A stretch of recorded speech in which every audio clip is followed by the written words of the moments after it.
Powered by Amplify Africa, AMPT is headed by music and entertainment mogul and Amplify Africa CEO, Anthony Morgan. Having worked in the entertainment industry for over 30 years, I've been blessed to be able to work with such greats as McKnight, Tyrese Gibson, Robin Thicke, Toya DeLazy, and also be a producer of the Lion King theater production. What's great about this program is that the skills that you learn going through this program, whether you're trying to be a creative or just on the business side, you're able to apply to other industries also. AMP-TDP was specifically put together to cultivate the youth and to improve the quality of their thinking. 2017 saw AMPT grow beyond expectations, reaching 200 schools in the Gauteng province. The AMPT program focuses on two areas of the entertainment industry: creative development for aspiring performers and business development for future entertainment industry professionals. The project started with the AMPT team seeing over 200,000 learners at school assemblies to inform them about the AMPT program. This was followed up with over 100 AMPT team members setting up pre-auditions at 200 schools, auditioning over 20,000 students to see who had the talent to qualify for the next round. After another phenomenal year, I'm blown away with the talent that we were able to produce. The finalists now become what we call AMPT alumni, where we give them further development and master classes in their area of expertise, both on the creative side and, for the first time, future business leaders. A big success for the AMPT brand this year was a video showing our students dancing, which went viral, reaching over 20 million views worldwide in only a few days. The video was liked and shared by American superstars Jermaine Dupri and Swizz Beatz.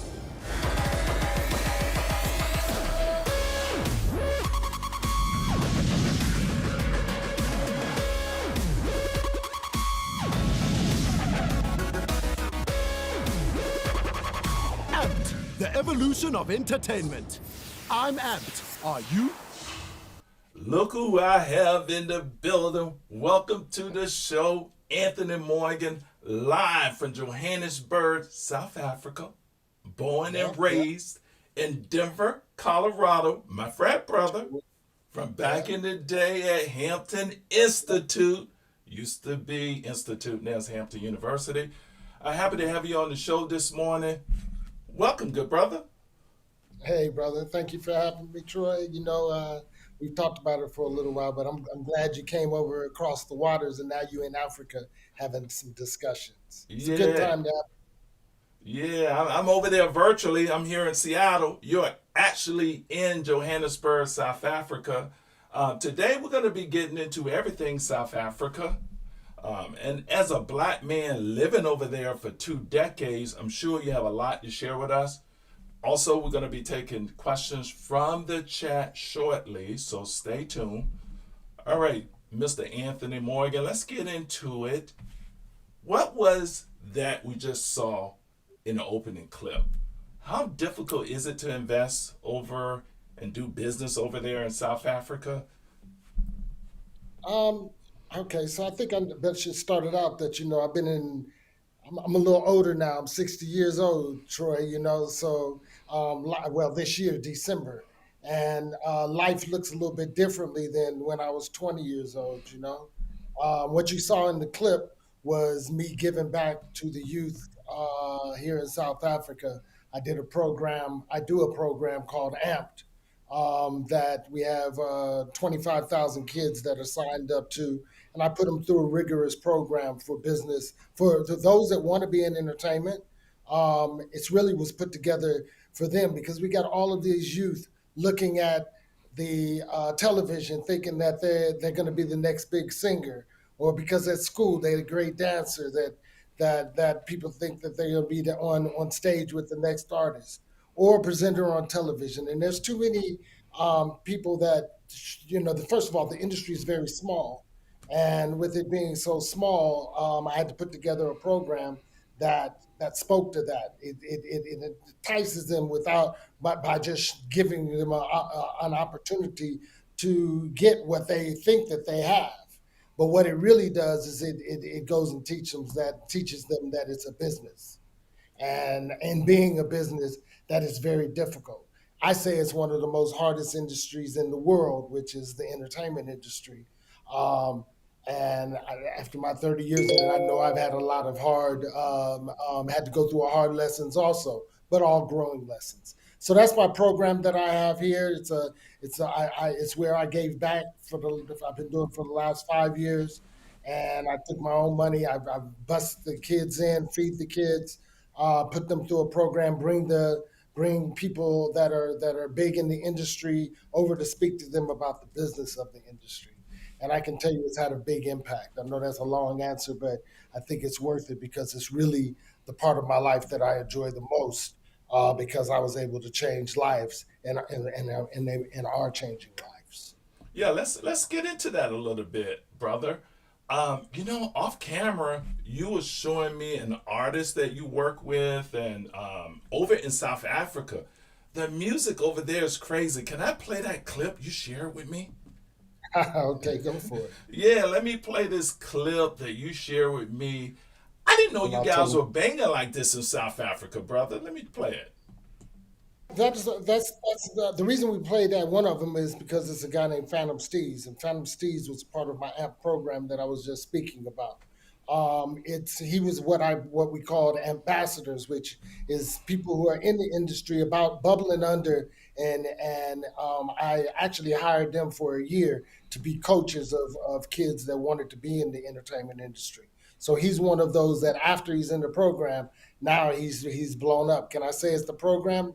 The program played a part in his life, and the thing about them is, even though everybody who's been through my program says that they wish that they had that program when they were starting in the industry. So it taught my ambassadors, which were my coaches, a lot also. So hopefully he took some of that, and now he's blowing up in South Africa and then Africa and the world. But that's our hip hop side. I mean, there's different side. I mean, speaking about business, I mean, I'm in the entertainment industry, so it would be amiss not to talk about what's happening in the world right now with one of our musical styles. Africa, for a long time, the world never was open to its music in mass form, or in mass amount, excuse me. And now you see a difference. It started with Nigeria, which just has the numbers and is able to, it has people all around the world, so is able to kind of ship its music around the world, which is Afro beats. Um, and now you see success with that with a guy named Burner Boy. Burner Boy is someone who I met, before he ever came out with a song. Now he's winning Grammys, on a worldwide level, he's been able to break. And it's that type of music. But there's another one that's coming out of South Africa that's called Amapiano. And Amapiano is the first South African bred music that has gone worldly. I've seen it 2 years ago and knew it was going to do that, and now it's breaking everywhere.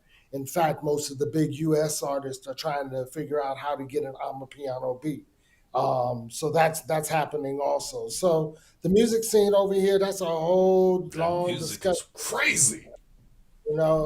Just the music industry is a whole long discussion that we could talk about for a long time. So I Yeah. don't want to take up anything, but my program really sets up. It was put together to show kids that this entertainment industry is a business, and then give 10 or 11 of those a chance to be able to make it in the backing with some of our expertise, all free of charge and part as part of the program. That's dope. And look, we're gonna get into the business side of South Africa, how you're making money and survive over there, as well as just living and being a person over there for a couple of decades. And we're gonna be going to the chat very shortly, so that people can ask their questions uh, of you about South Africa. Now, Anthony, you've been successful in the entertainment industry for over 30 years. And I know when I first met you, I met Brant McKnight before anyone knew who Brant McKnight was. I met him at Hampton University when you brought him to homecoming.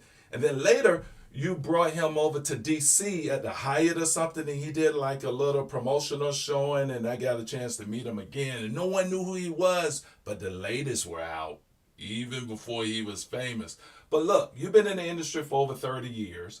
Tell us more about, how does a brother from Denver, Colorado decides to make South Africa, Johannesburg, home? How did that happen? My life, it's orchestrated, but it's kind of unorchestrated because it happens.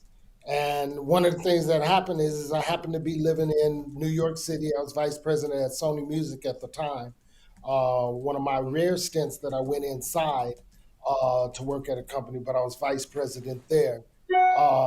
And I had some excess cash. I was tired of flying to Mexico and the Caribbean and Hawaii, those places that were around the United States. And one of my boys said he was going to visit his brother who was here in the Peace Corps in South Africa.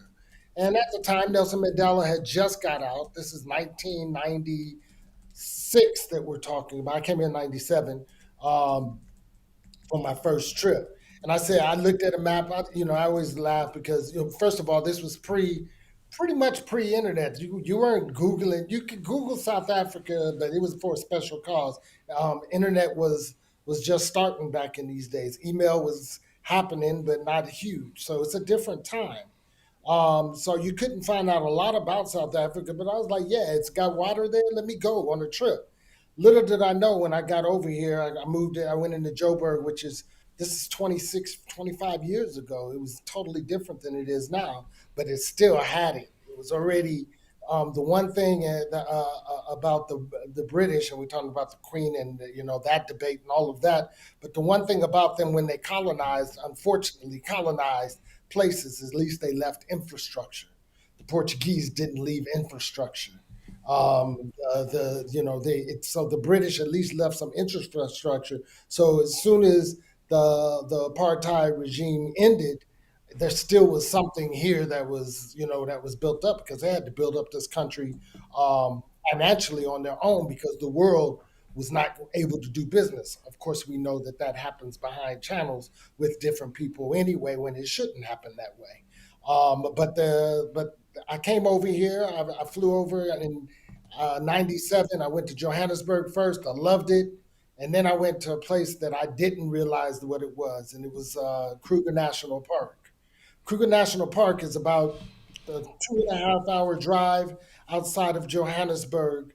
And what happens there is that it's about, if you take California and you times it times three, almost four, then you've got an area that they've got open range, so the animals can roam. So you've got lion and all of the big five, which is the different leopards and those different animals. And then they must eat to survive. So you've got all of your warthogs and different things that are around, and everything in there must eat to survive. And so you see an ecosystem that is nowhere else in the world. Yes, Kenya and other places may have the Serengeti, but the way the Kruger's set up, with the way that how many animals they have in there and the funding that they are able to at least still give it, and had given it even, like I say, when the apartheid regime was here. You can go there and you can see all of this. My first time I went there, I saw lions killing zebras. I took showers.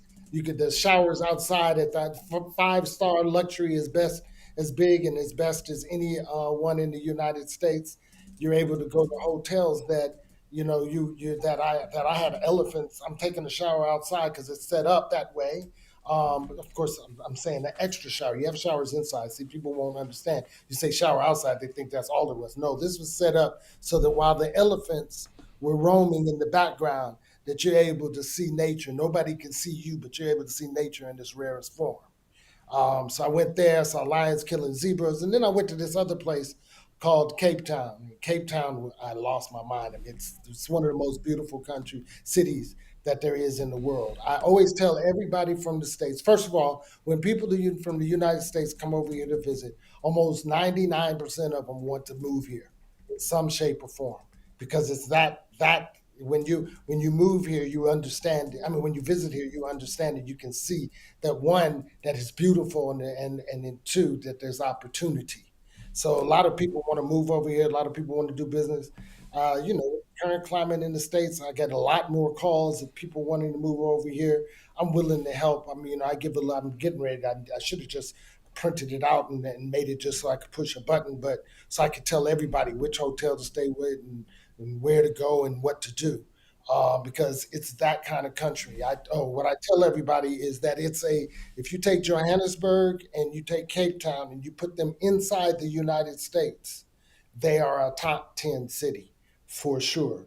You take any of those cities in the United States, and I will put Cape Town has a mixture of things. It has its wine industry, so there's opportunities in wine. When I first came here, I stopped taking African trinkets home, and I started taking South African wine home to give to people, because then they would be able to understand that the wine over here is as good as any, if not better, than anywhere else in the world. It's a mature market. It came from France years and years and years and years and years ago. And there's business opportunities. I know we're talking on a business show. I'm going to talk more about it, but there's business opportunities in that industry and others. But the look and feel of Cape Town, if you take San Francisco vineyards and you put it in Cape Town, they look the same. If not Cape Town even looking better, because it's got the mountain backdrops and all of this beauty. So when people come here, they really want to move. And when I came over here, I moved 22 years ago. And when I moved over, I moved with a container. I didn't move over here with a suitcase and do an Airbnb. I was able to. I have a 22-year-old son that's now living back in the States. That he needed to see his hometown, and he was born in New York. But I decided to give up a good job. Like I said, I was inside. I was at Sony. Well, it's RCA at the time. BMG RCA. I was Vice President of A&R there, and I was willing to give up that job, or not give it up. I mean, orchestrate my move out of that job to my next move, which was going to be to move to South Africa. And I had some big dreams that I didn't that I wanted to make happen. So I did it with purpose. But of course, some of the stuff doesn't happen the way that you expect it to. But one of them that you saw on the clip was The Lion King. What Africa gives people is an opportunity to do things that they could never do in the United States. I was able to partner with Le Boheme, and we brought the Lion King from Disney's Lion King over here to South Africa, and that was a business venture. There was a business venture in it by us looking at what it cost in order to make it happen. Disney didn't just give it to us. We had to go through a whole process where we had to bring Disney out in order to see that there's a country that they should bring their show to that's the biggest at the time in the world. And what that lesson and us succeeding at it showed me is that you can do things that you never thought you possibly might do. Entertainment's always been in my blood. I've always been on the music side at that time. And I am getting ready to be one of the partners in producing the Lion King here in South Africa, which is the most expensive show in the world. And I had never produced a theater show in my life, but I can produce things. So I knew that I've always had an entrepreneurial spirit about myself, that I was able to see that and decide to move over here from the United States, to South Africa. I've never moved back. That's dope. That's very impressive, brother. You have an incredibly impressive resume. I just flashed something up there on the screen. I Google you. I see you on TV over there in South Africa and all of that. And I know over the years you told me, just behind the scenes, that it's pretty easy to do. There's a lot of opportunities, I should say, to do business over there. But let's pivot a little bit, Mr. Morgan.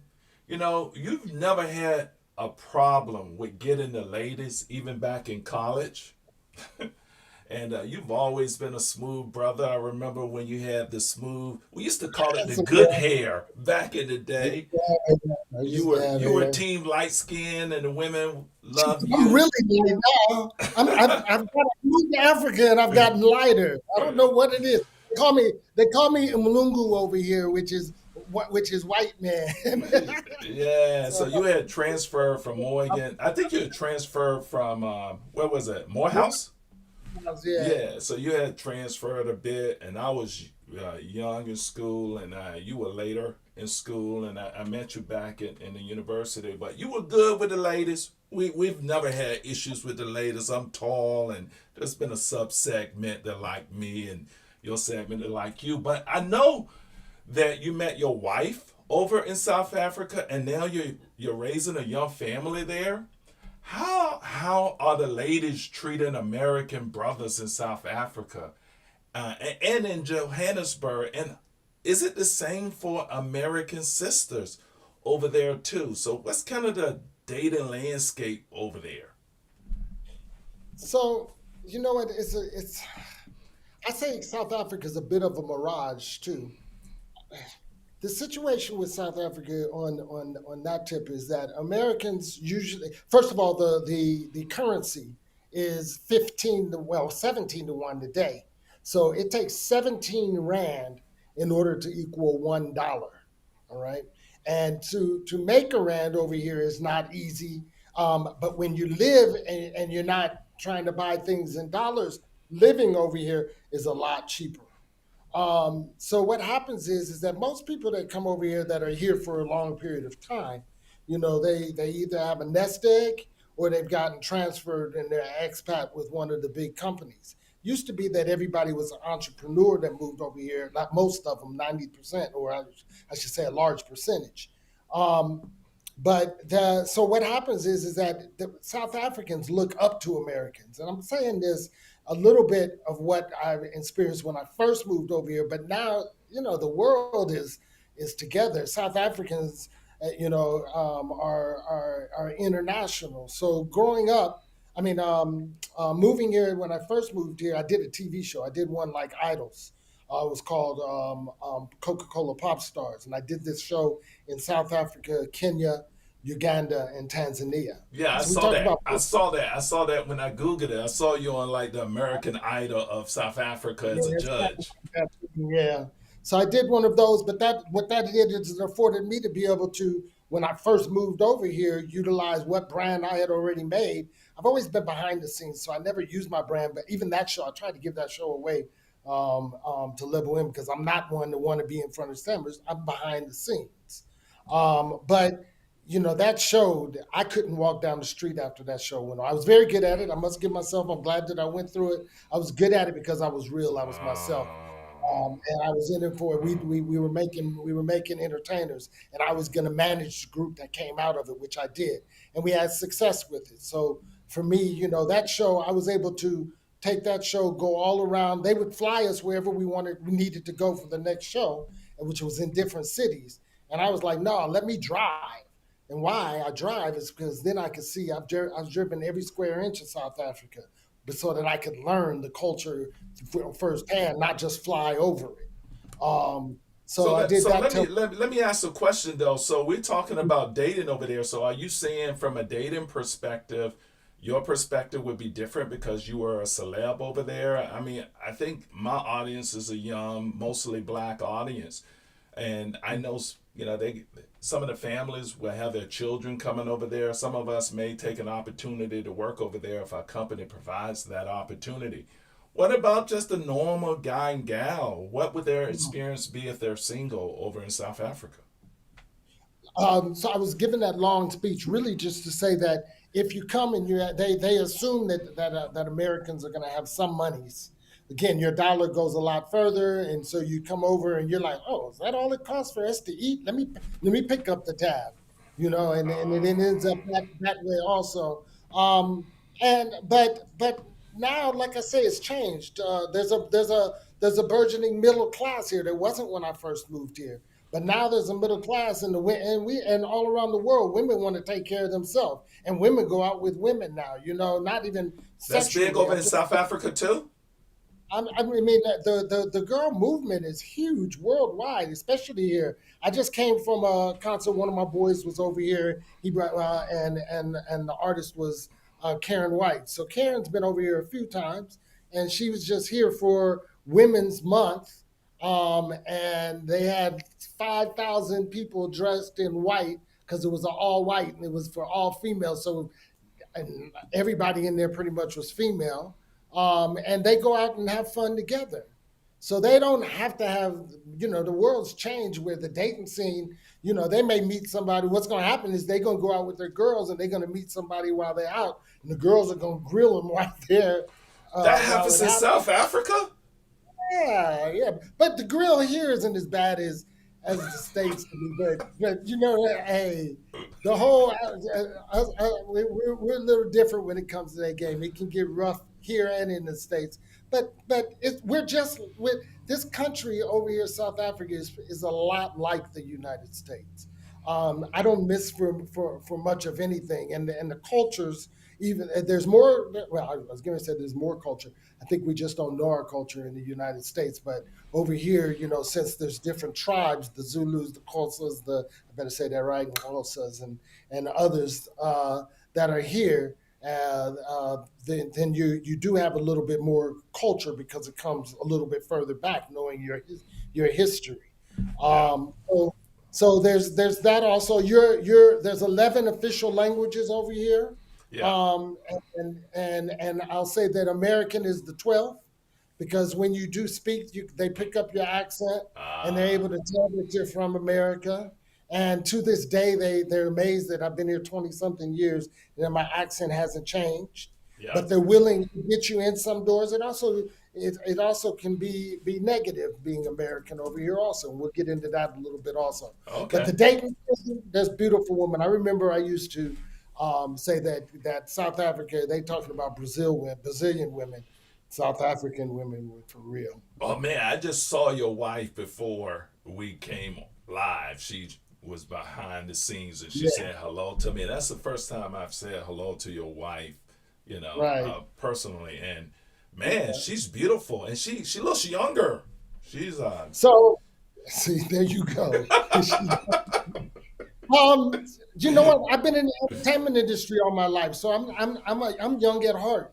People always say, you getting ready to turn 60. That's because when I go out, my dress is me, but my dress is it's fashionable in a younger sense. I got my bald head is probably because I was gonna go bald in a couple places. So let me no, cut that's that off. age, bro. That ain't Get no rid ball of in the some gray. other place. Oh no, I'm gonna have to hit you with that.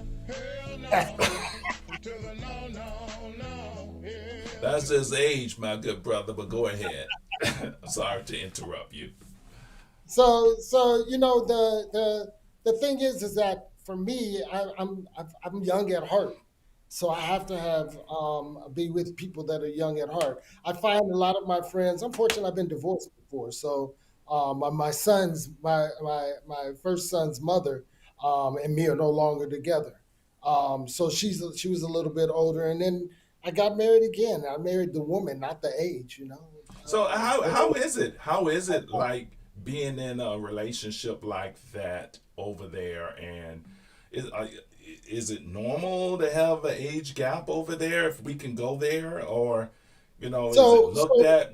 Is it looked at when I'm like over out. here in the U.S. like you're robbing a cradle or something, or how is that? So when I'm out with my wife, fortunately, the people really they come up and said, I don't know. I mean, I get complimented all the time that I look young. I'm the one who says my age on purpose, mainly because I'm around younger people. So I'm always in this age trying to give some knowledge if it makes any sense to anybody. And I talk a lot more than I used to about real life things, and I want to, they can, and I tell everybody it's just my opinion. I'm easy to talk to and those kind of things. It never comes up. I've never heard one time people think that oh, I'm with a younger girl. They always think I'm with a beautiful girl, but then they're just amazed that I'm older and I look and relate to them. It's not even just about looks. I relate to them Yeah. younger also. So you know what? I've never got that ever. There is a big gap. There's a 25-year gap between us. She comes from she's Indian, and as a race, and that comes with a whole different set of circumstances. Also, South Africa is the second most place in the world that Indians reside, and that's because back in the day, the slave trade Well, they would call them indentured servants back then because they would get something, but they'd bring the Indians over to take care of the sugar cane here in South Africa. If you realize we're at the tip of Africa, so therefore, being at the tip of Africa, the boats go around Africa. The waters are pretty treacherous in this area. It goes from the Indian Ocean on one side of South Africa to the Atlantic Ocean on the other side of South Africa. And the Atlantic Ocean is pretty rough and there's a lot of rock. So therefore, it was hard to get around. But the Indians were in Durban, which was in the Indian Ocean, which that's what that comes from. So that culture is here also, and marrying into it has made me understand it a lot more. And fortunately, my wife comes from a situation where people even are like, "Oh, I didn't know you were Indian." She's just like a person. Yeah, She I doesn't. couldn't tell. I couldn't tell what she was, to be honest. I thought she may have been biracial or something. I couldn't tell. I just know she was very beautiful, and and you always been that guy, even Oh, back there in the you go. day. So yeah, There you but is there a problem with dating other races and groups over there? How are the brothers? And you did not address the sisters either. How are So American sisters treated over there, as well as American brothers of all races and tribes? right. That's important. Um,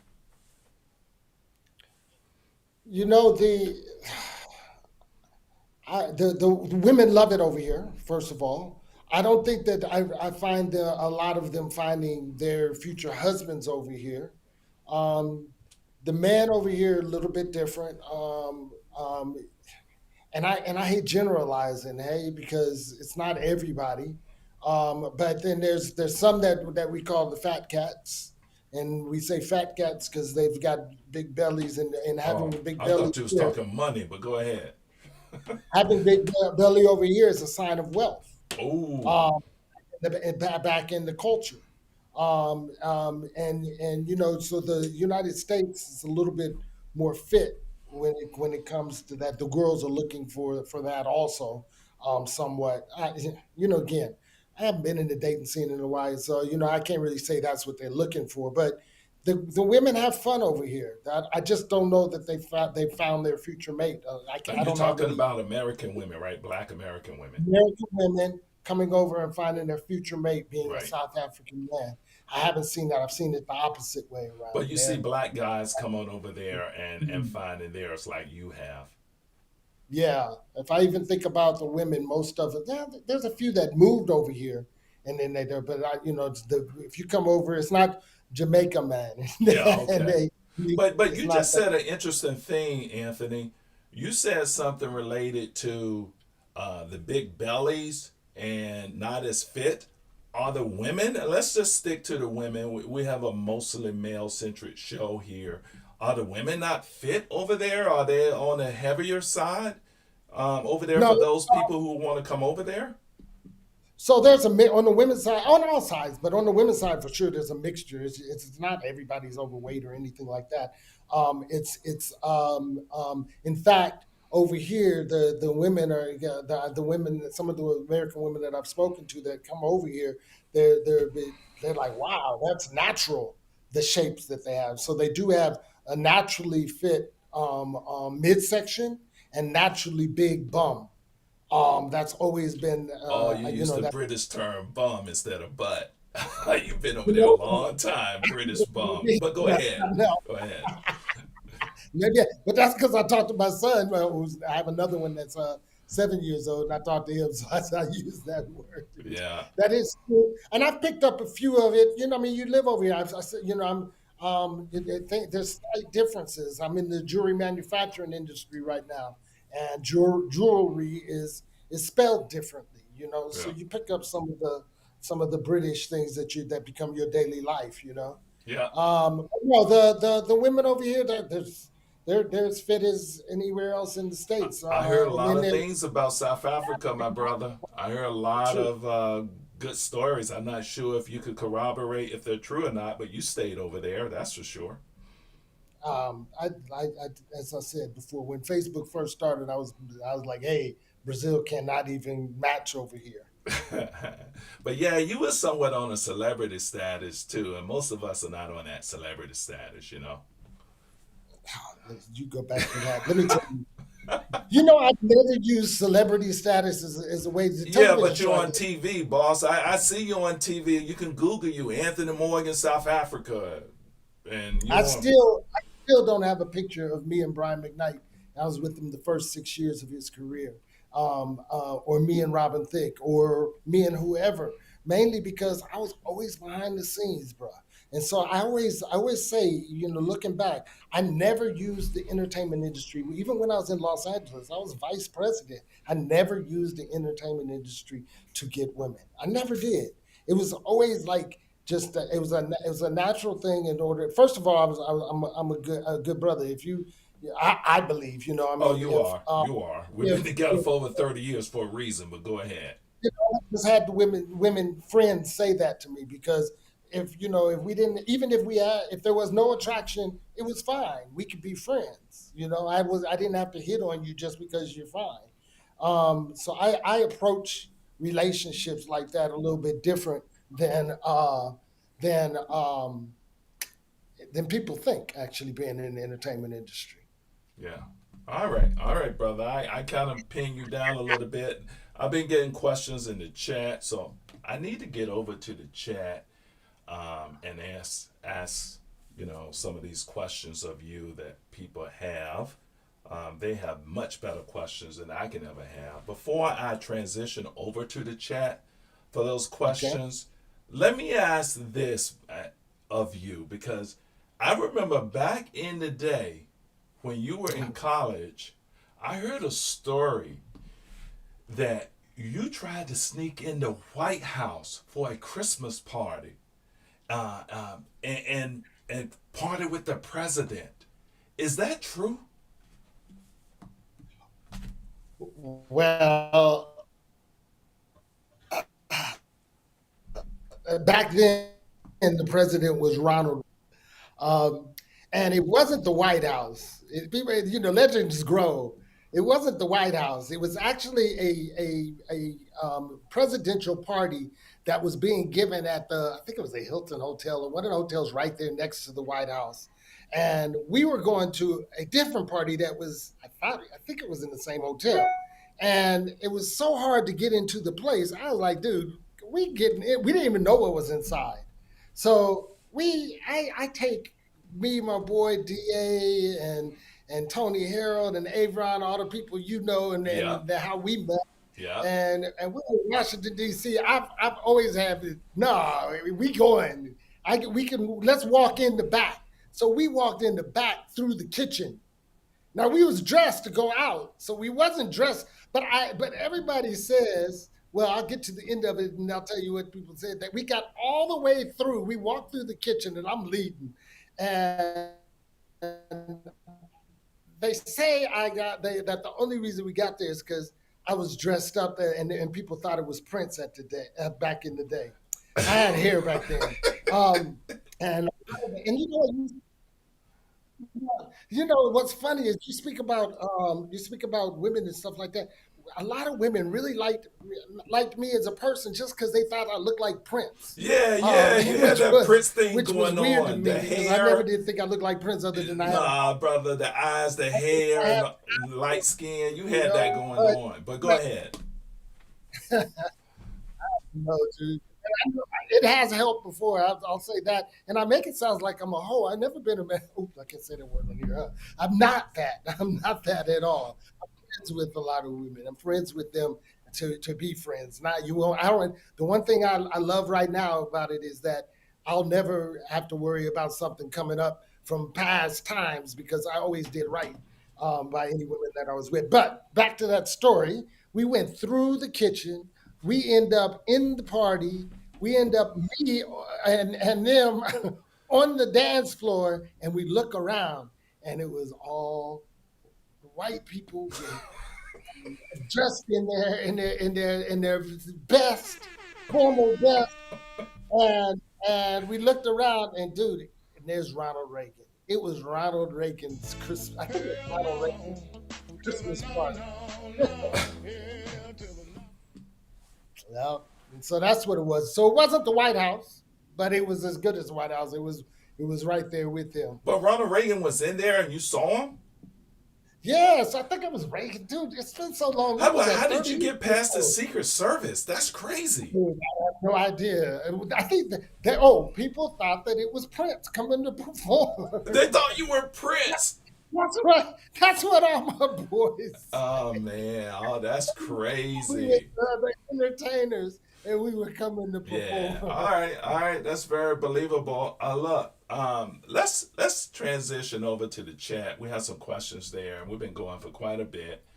I want to Okay. transition over there and ask some questions. Let's see here. Let me go back a bit, and I've got Miss Jams here. She has a question here for the program. What is the starting age of the children for that program we had in the opening? Okay, good question. Oh, my dog in the back. Um, I started that program purposely for high school kids. And the reason I did it for high school kids is because once kids get to college, they kind of think they know, even though they probably don't know at that age. But if I can get them at high school, then I can formulate a a a path, a road that people can take that's a little more realistic a little bit earlier. So I did it from high school, and then from there, then there's the Amped Academy, which is like a university.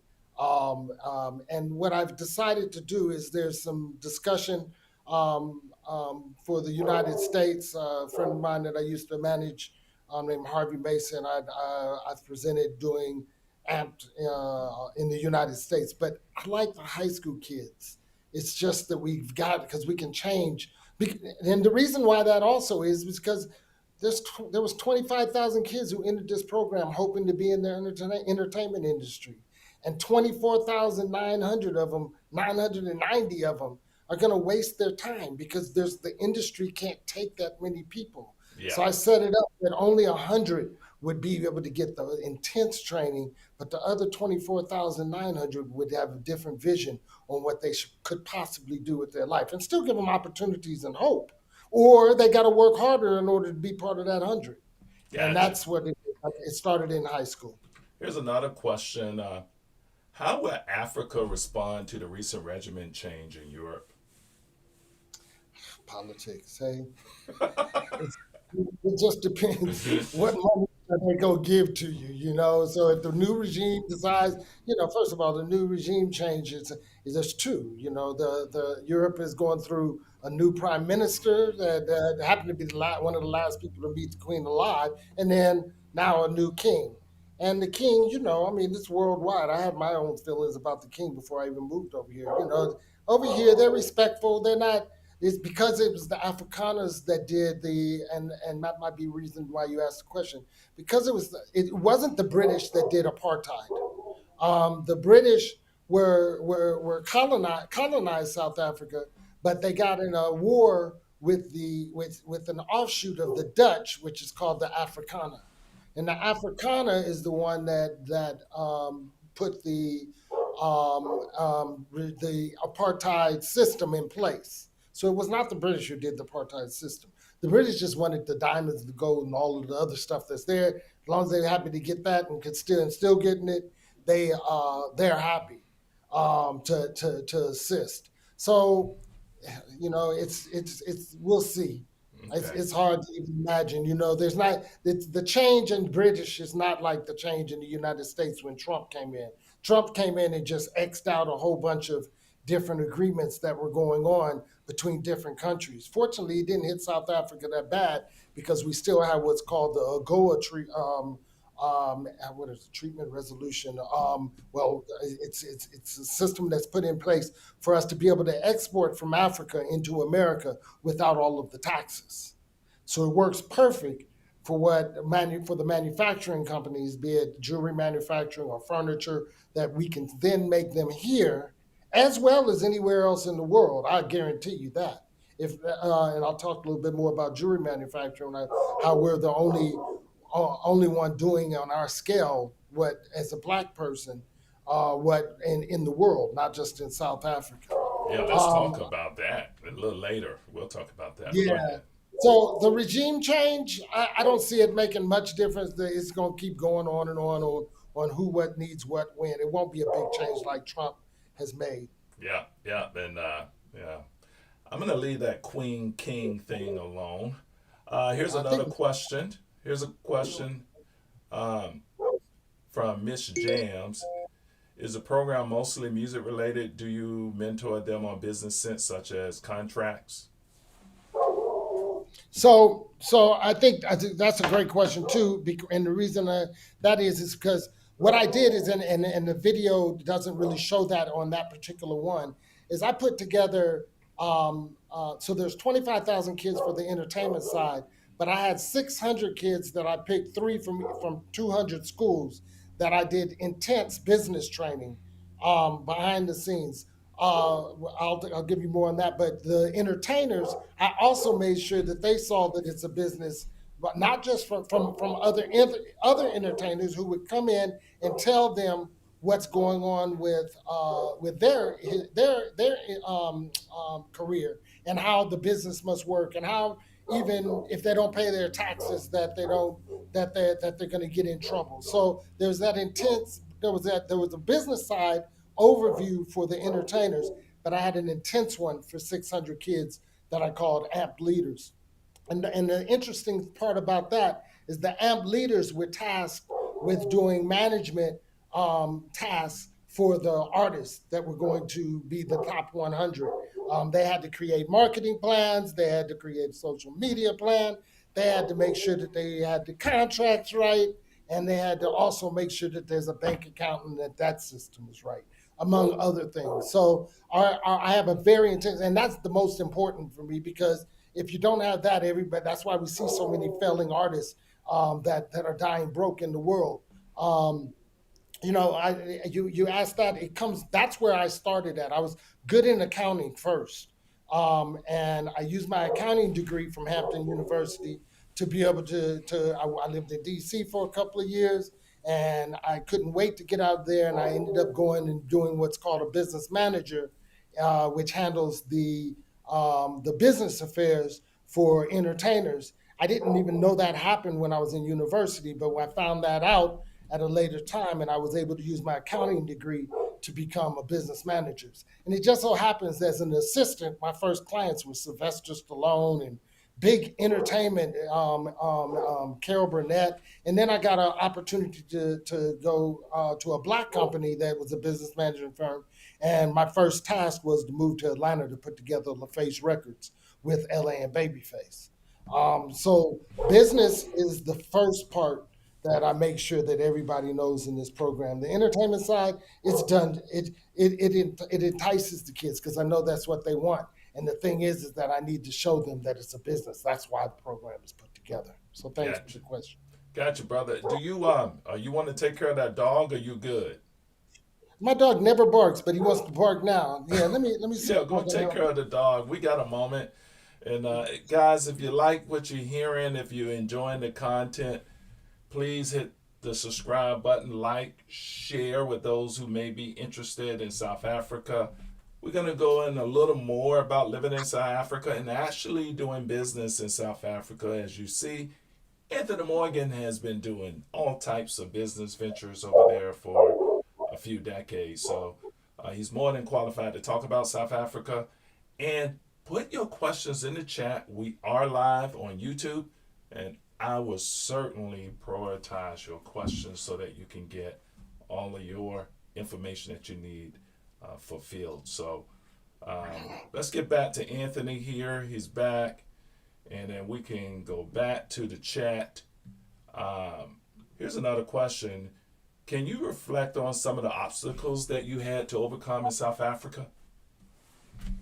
Oh, most definitely. Ms. Jams, can you do me a favor, if you don't mind? I'd like to know where people are calling from, so where they're sending messages. Let me know where you're from, just so I can understand that part when I talk to people Yeah, also. Tucson, Um, Arizona for her. Tucson, okay, Arizona. give me the question one more time, Sleep. Yeah, Troy. yeah. Let's put it up there. Can you reflect on some of the obstacles that you had to overcome in South Africa? So the first thing I say to most people is when you come over here, expect to probably be an entrepreneur unless you're an expat with a big company and you get offered a big job. But most people here are entrepreneurs. There's always obstacles when you're an entrepreneur. Um, um, well, a lot of them are set up because when apartheid ended, it had to end. There had to be laws that were put in place to favor people that are from here to be able to get jobs.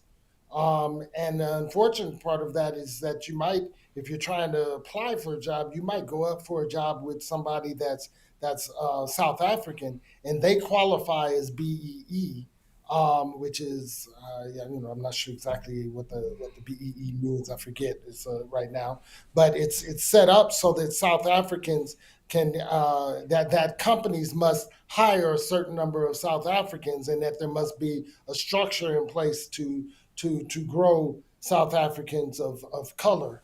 And so it creates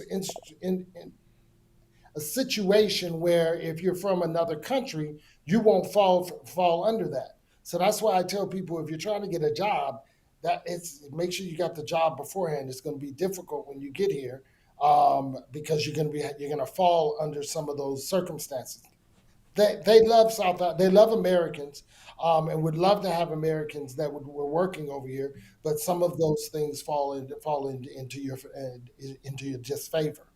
Um, Other obstacles, um, legislation over here, just meaning that you've got to, in order to set up, they've set up South Africa is kind of the America of Africa because there's opportunities here that aren't in other parts of Africa.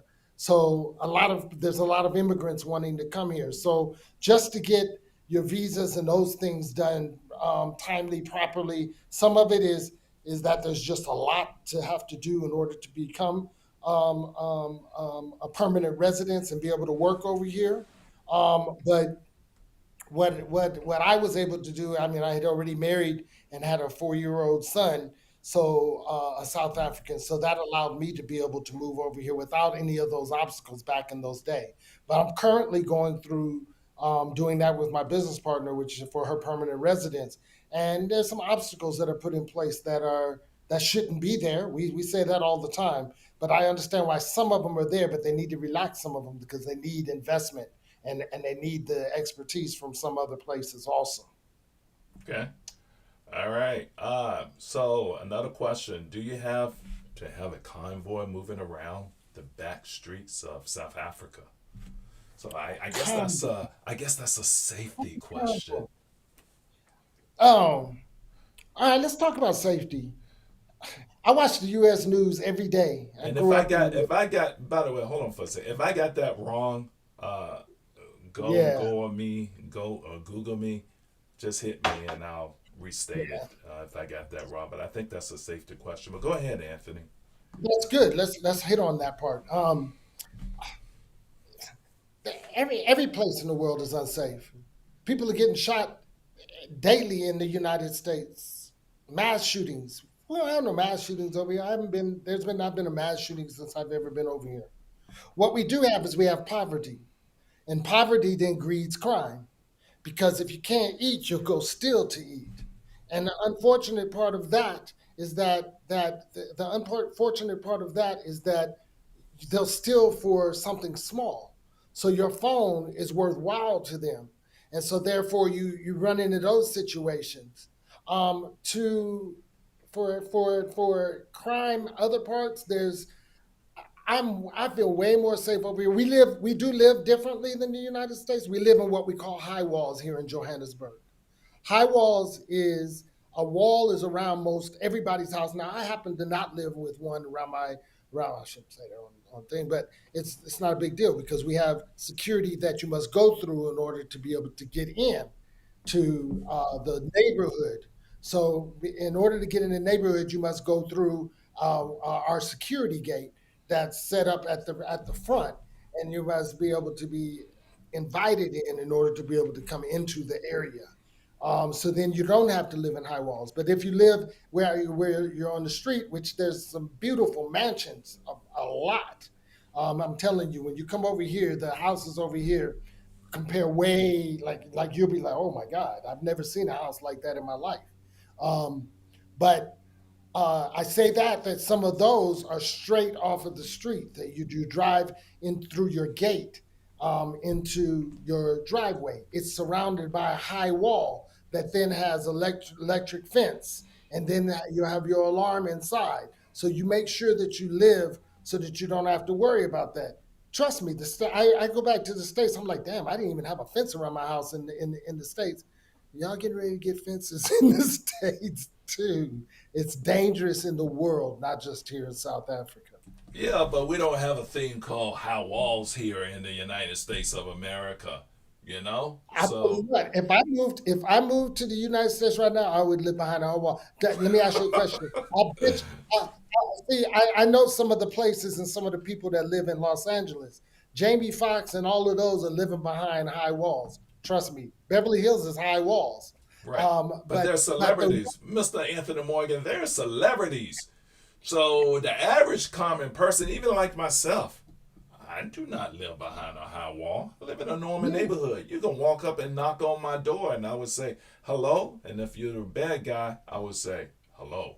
But the point is there's no such thing as a high wall for normal people here. But it sounds like there's high walls for normal people there. So how do you address that? so it sounds like I'm trying to defend high walls or defend, but Yeah, I'm that's the way defending. it sounds. That's the way it sounds, brother. So I really want you to Yeah. address that. What I'm trying to defend is this notion that South Africa is more dangerous than the United States. It's not. It's not. It's unfortunate that the crime here takes place. I always tell people the truth, and the truth here is that there is dangerous situations. The unfortunate part of poverty sometimes is that, and now the accessibility of guns is that you can get shot for a phone, and it's stupid to get shot for a phone. But it's a part of poverty. So what happens is that when I drive down the streets of South Africa, when I first moved here, I had a convertible. Now would I drive a convertible? Probably not. It's just too accessible for me. But do I worry about driving down the street, and do I worry about talking on my phone when I'm out in the street? Or there's certain areas that in every place that you go, to stay away from.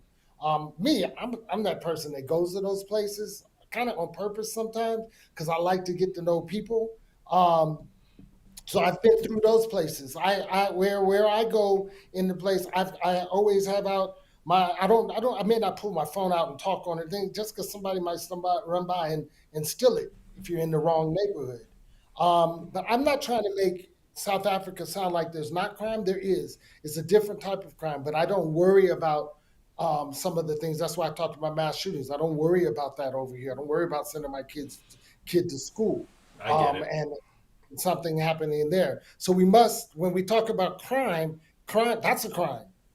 There's different types of crime Yeah, everywhere. that's what I'm getting is a different type of crime. So you guys have a different culture over there, and it's kind of the situation. And we have what we have over here, like the school shootings and all of that stuff. I know it may look crazy over in South Africa, but what we see with high walls and stuff will look kind of crazy to us, maybe. So, but But it's still, you'll yeah. love the houses. Trust me. You'll Yeah, want to and the live. houses are the houses more are the houses cheaper? So when I first moved over here, I used to take something called the Pam Golding book, and Pam Golding was a realtor. And if you go into now, you can go online and you can Google. If you just did Property 24, and then you put in what a house costs that's $100,000 in the states. What would cost $100,000 over here? We in rand, and we're 17 to 1. So the numbers sound big, but they're not that big. So if I had a house that's 2 million rand over here, I would have a swimming pool. I would have two-car garage. I would probably have 3 or 4 bedrooms. I'd probably have helpers' quarters in the back with lawn for trampoline, and live in a safe neighborhood for that's $100,000. Ooh, okay. in the States. It's Yeah, not happening. I can live in high walls for those type of prices, all day, and you can have my cell phone for those type of prices. So, and that's the honest truth. You guys really should look at what the houses over here, and these houses over here are built. We don't use drywall over here. They use brick and mortar on every wall in every house. Drywall has only broken through in the offices, and so these houses are made sturdy. We don't have the natural catastrophes that the states has. Look, I still love the states. I still love my parents and all that. I'm talking about quality of life right now. Yeah, Quality of life for me right now. As much as I love Miami and would love to have a house in Miami and probably would be one of my first places I'd want to be at. The thing is, I might have to pack up 2 or 3 times a year because of the hurricane that's coming through. Or when I lived in Los Angeles, I worried about the earthquake all the time. We don't have the natural disasters over here. We don't have the hurricanes. We don't have the earthquake. If there's an earthquake, it's like 3 point something, and that's because they're mining underneath for gold, underneath the ground for gold or diamonds or somewhere not far from where you probably are situated. Not far being a few hundred kilometers, yeah. but it rumbles the underground, and that might be a 2 pointer that happens once a year, if that. So we don't have those, and I always say that about the quality of life. The other quality of life over here is that you tend to most of the middle class over here tends to work one job. They don't have to work 2 or 3 jobs to be able to pay the bills. So they're able to eat well. You have most people over here have what's called a helper. I call it a family, but it's somebody who's a helper. They may live in with you, they may not. And they help you to clean. They help you to do whatever you need them to do. I just had a How outside. much? That's my As you talk about this, how much? Okay, so a helper, and this is the unfortunate part, but trust me, you're helping their family, and they're able to eat, and they're not, they're able to probably move out if some of the areas that they're living in, which are called informal settlements or townships. I'll get into what that is in a second, but if you pay your helper, if you pay somebody 7,500 rand, which is what is that, 1,000? What is it? I can't add right now. I used Yeah, to be we an get the accountant. calculator out. We want to be accuracy on. We want to be And accurate then my on and these then my YouTube calculator streets. decided to give out on me. Let's see. I do Yeah. have one right here. Well, approximately how much? Okay, so you put me on the spot here. I'm Um, sorry, brother. We could come back to it, but I know people would be curious on, if you're talking housekeepers and those type of expenses, and then for some of us who work for multinational companies, like I do, I mean, there's yeah. opportunities to take positions. So, yeah, how much Okay. is that? It'll be I'll good give to you. I'm know. But gonna I to don't you. want Hold you to on. be inaccurate on these YouTube streets, and this stuff is Yeah, that's what I'm recorded. trying to be. You Let know, me just do this real quick. Let me do this real quick. Hold on one second.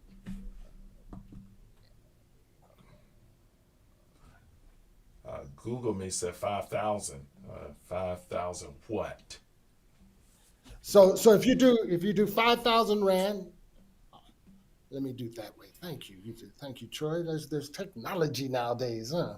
If you had somebody that, let me just do it this way. Yeah, I'm curious because I hear about the cost of living in South Africa is fairly cheap. I hear a lot of good things about the living conditions. It's very similar to the United States. English is prevalent. Modern society, the most modern in Africa. But it's good to hear it directly from someone that's actually over there right now.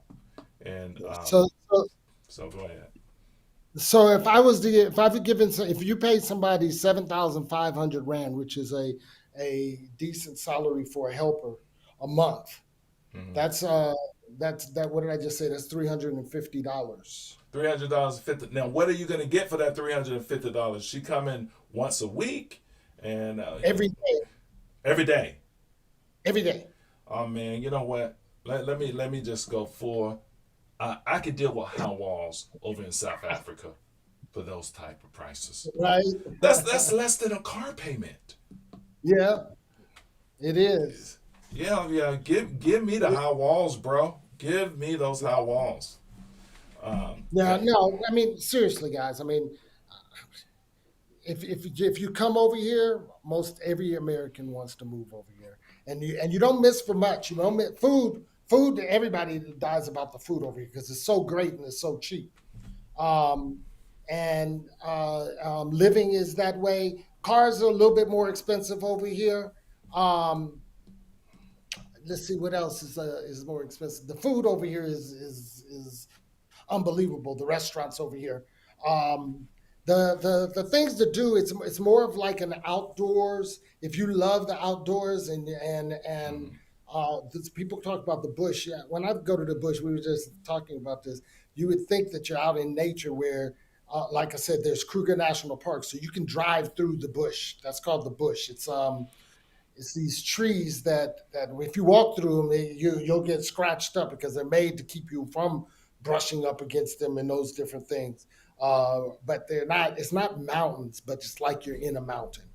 And if you like those kind of activities, I like to whitewater raft and horseback ride and then the beauty of the things that are here. If you like to just be out in nature, there's so many of those places. okay. There's those things. There's not your magic mountains and those things. We do have one. It's cool. It's got a roller coaster and it's fun, Got a but roller it ain't, coaster. it ain't magic there. They make that too now, Got but a that's roller coaster. Hey. but see that's business opportunity. Yeah. See now Yeah. there's dispensable cash that people have now that they didn't have previously. And since they have dispensable cash, I mean, there's discussions right now to do a Universal Studios type situation where you can go and you can do the movies and we can bring people over and do movies here. A lot of the major motion pictures are shot here already. Tom Cruise just left not long ago because they shoot they come over here and shoot the movies and you think you're in America. They're not telling you all the time. The movie's not about South Africa most of the time, but you'll think that you're somewhere in America or somewhere even better in the world. You don't even know it's South Africa that's on the film. So there's opportunities like that people can do over here that you just cannot do in the United States. I got you, brother. I got you. Hey, if you like the content, hit the like button. If you're getting some value from this, subscribe, hit the bell, share with loved ones and friends that may be interested in Africa and South Africa. I do not see any additional questions in the chat. I kind of I want to. got Is there another you just question? mentioned South Africa, Africa. The thing is Africa is different than South Africa. Hey, there Right. is Right. there Go is a ahead. Go ahead. Africa is a country in Africa.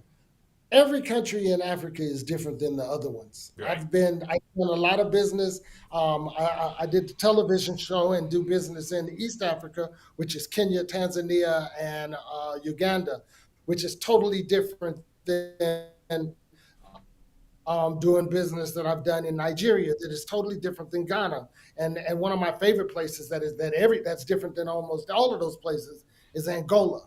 And the reason So Angola we're gonna go is there. I different, got some questions they speak. related to that. So let's go there in a moment, okay? Let's go there. Okay, all right. So let's talk about visiting and living in South Africa. You know, our subscribers are mostly young black families. So which places in South Africa should black Americans go for the first time visiting there and why? So um, most people come to either South Africa or they go to Ghana. And the reason that they go to Ghana is because Ghana has made sense of the diaspora coming back to Africa, and they've actually marketed it properly in order to get people to come there and experience it. Plus, when you go there, you get true Africa because, and I don't say true Africa, South Africa is true Africa, but it's just so much like America that it's kind of differentiated. That true Africa is a little bit different than South Africa. But you get Ghana there. But the one reason that I say that true Africa is because when we think of Africa as African Americans, we think of slavery, and slavery, although it was all up and down the coast, Ghana has one of the main sites that slavery was done, that people were shipped out for slavery. So Ghana is where a lot of people go. You know, every country, if you're trying to do business and you're a young family and you're trying to make it, South Africa is going to fit in for you because the schooling is really good here, and just being able to live like you do in America. There's American International School that's here, so if you want to stay in that system, especially with the school year being different, we're in the southern hemisphere versus the northern hemisphere that you guys are in the southern hemisphere. So we're summer right now, as you can see outside. Well, you might not be able to see now. It was light behind me earlier. It's dark now. We're at nighttime now. It's 6:31 here, in our spring, our beginning of spring. Oh, Um, interesting. yeah, so you guys get ready to go into fall and winter. We're going into spring and summer.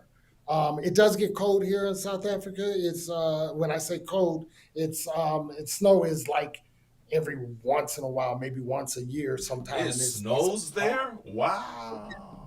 so there's parts of Lesotho.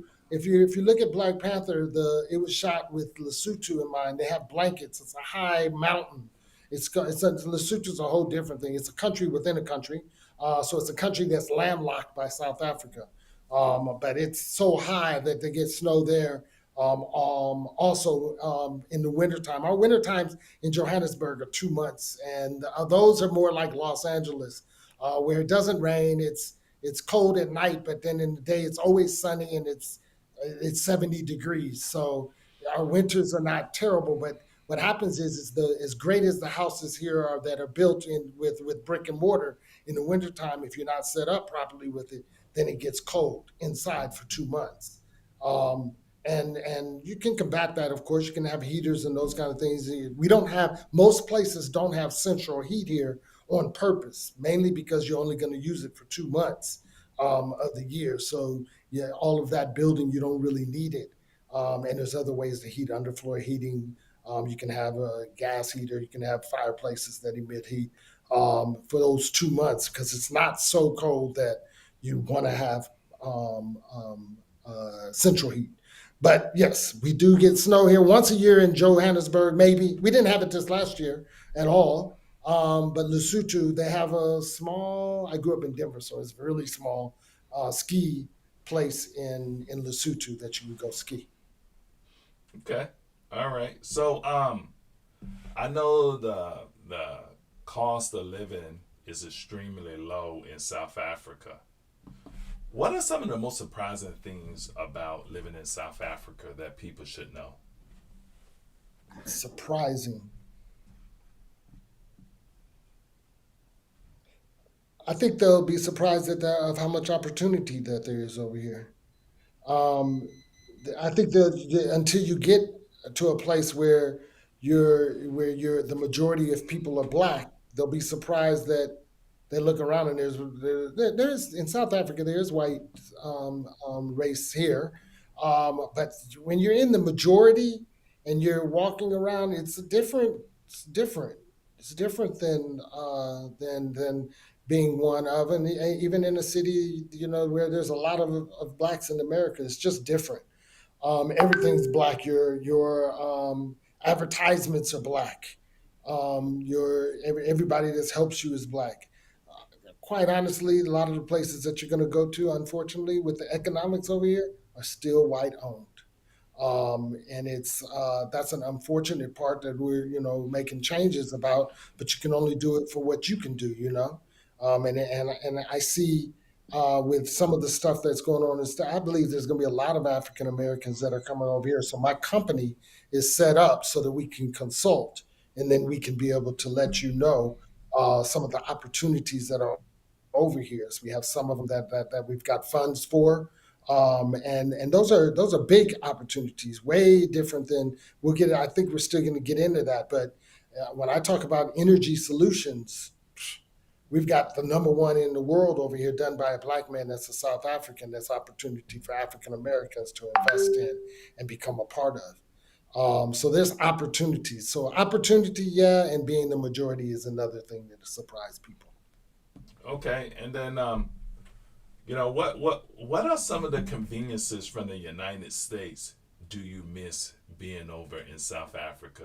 Do you miss the? Do you guys have fried chicken and all of that stuff over there? What? So I know So you miss American football. I know you miss that and the NFL stars today. But what are well, some of the you get that conveniences? on the net now, so I don't miss that. It's football season. I will not miss that. But over here, it used to be when I first moved here. Again, there was no Facebook and those things, so I miss family a lot more because talking, and you still miss because you think that you're going to go home so often, and it just becomes harder to just leave. I've always said that I wanted to be 6 months here and 6 months there, and it ended up that it's not that way. Not because I don't, I probably would change it up a little bit more now, do 9 months here and 3 months there, just the summers. Um, but I don't. I only miss family right now, and you can FaceTime with them now. But still, it's nothing like hugging your mom, especially when they get a little bit older. So I miss that. If food, I might miss a certain brand, but you say, do they have fried chicken over here? What's really wild is that KFC is one of the biggest restaurants over here, uh, and it's KFC. Popeyes came over here about 5 years ago. I was so happy, so I love Popeyes, but they have less franchises out here. Um, McDonald's has been over here since I've visited over here, so it's been over here forever, and it's the same as the states. And then there's Burger King that's now come over here now, and then we got our own restaurants. The food over here is amazing, so you don't really miss out on food anymore. In fact, if I moved to the states, I'm sure I would miss some of the South African restaurants versus the other way around. What else do you miss? Yeah, you miss getting in on the right side of the car because over here we drive on Oh yeah. the side. We're British, so as far as that is concerned, over here you drive on the opposite side of the car and on the opposite side of the street. It makes people afraid to drive over here, but it really wasn't that hard for me. And I think anybody that comes over here once they start doing it, it's not that hard for them. But most visitors, when you do come over here, before you step from the curb to the street, please look the right way because everybody's looking the left way, thinking the car is going to come, and the car is coming from the right. So please look the right way. So yeah, so there's not a lot though, brother. I'm telling you, if you take this city, most people think that they're in the United States when they're over here. Okay, yeah, I hear that. I hear that quite a bit. Yeah, look, I'm going to go back to the chat. So, guys, if you have any questions of Anthony Morgan, please ask him in the chat. And then also, I want to be able to provide some information so people can get in touch with you, Mr. Morgan. I'm coming over to South Africa. I have to come over and see Troy White in Kenya. He was on the show maybe 4 or 5 months ago. I'm All certainly right. going to come over to South Africa, so we'll circle to that in a moment. But and I want people to put their questions in the chat. You guys ask better questions than I, and we are live on YouTube. So just a question that I have is, what about tribalism and racism as a Black American over there in South Africa? What is that like? You're talking the Black experience and all of that, and then you have this tribalism thing going on. But then what about the racism and how does that play out over there? You know, first of all, there's racism everywhere, as we're now seeing in the U.S. Here, ever since I moved over, because of apartheid, people talk about race a lot more open over here. Um, what gets into really, and I in my older age now, I talk about race all the time. I'm in business meetings. I'm just politically incorrect. But it comes incorrect with knowledge. See, politically incorrect. That doesn't mean that you're not correct. And again, I say I believe everything's just my opinion. So therefore, I don't know if I'm correct or not. But I know that in the debate, somebody usually gets to understand, and they kind of listen to some of the things that I say about race in those. Um, I've made it a point that my company is a black owned, black employed company, employs blacks, which to sometimes is even to your detriment because there might be somebody that's more experienced that isn't black. I've as for some reason coming from Denver and then going to HBCU, both Morehouse and Hampton University, and then being in the entertainment industry. We talk about racism. All right, let me give you an example of racism that I ran into over here. One is doing the Lion King. So to bring the Lion King over here, Label M and myself, we met in New York City. We started a company in New York City, and then about 4 years later, we moved over here with one of the objectives to be for us to be able to open the Disney's Lion King in South Africa. So basically, bring it home. And in order to do that, we had to get Disney to sign off on that. So what we did is we brought them out here to see the theaters and see the country and see if it's possible to bring it. But because, as I mentioned a little bit earlier, because we hadn't produced a major theater show before, we have entertainment accolades and those things, but we had never produced a theater show. They had us partner with the person in South Africa who did produce most of the theater shows. And if you guys know much about theater, back in those days, it was mainly a white thing. It wasn't a lot of blacks going to the theater. Um, and I'm talking about Broadway. Again, this is 20 something years ago.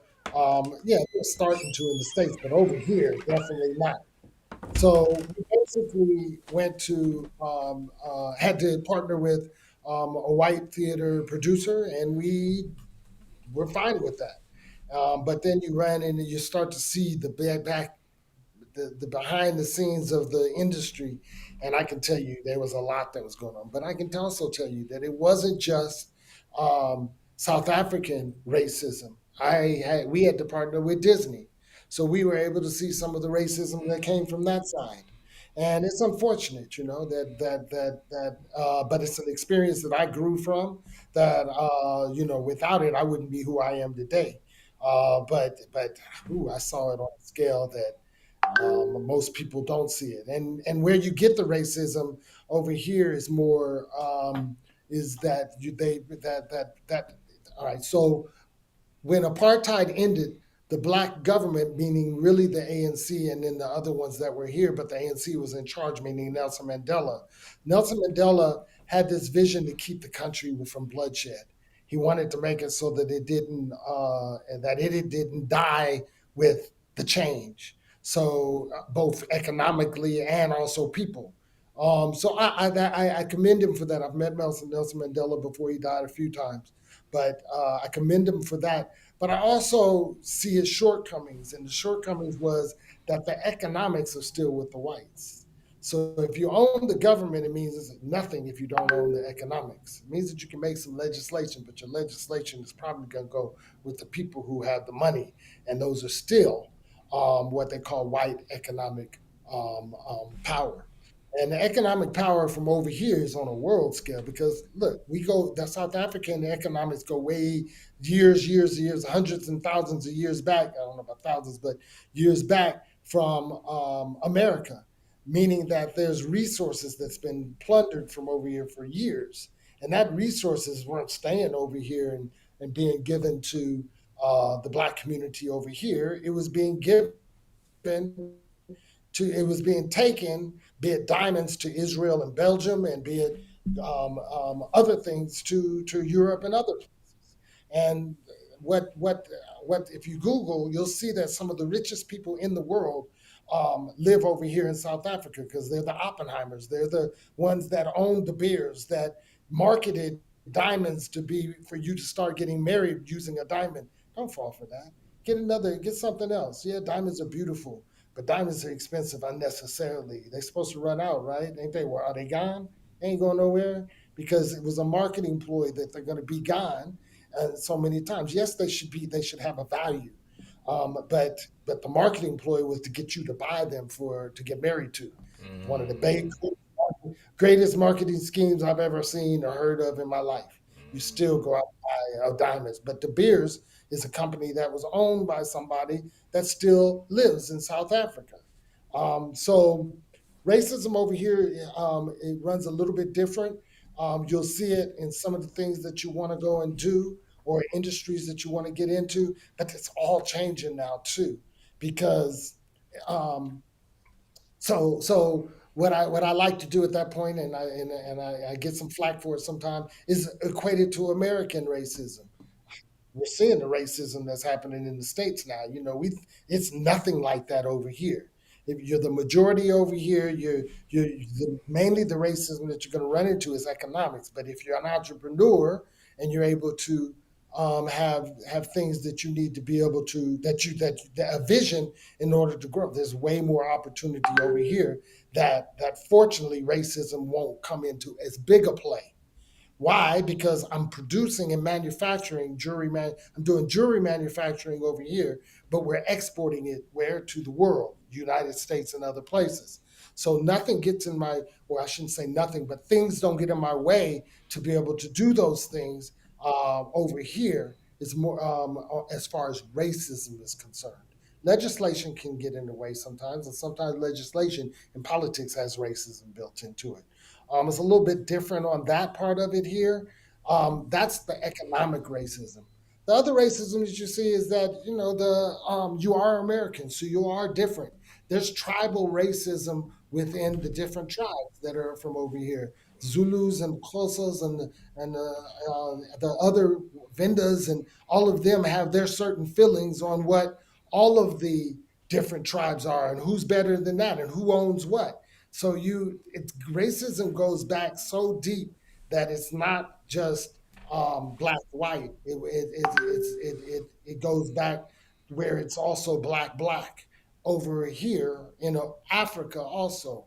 There's things that are going on over here in South Africa because there's so much opportunity here that you see Africans from other African countries sort of being treated like the Mexicans are treated in the United States, meaning that stay on your side of the border.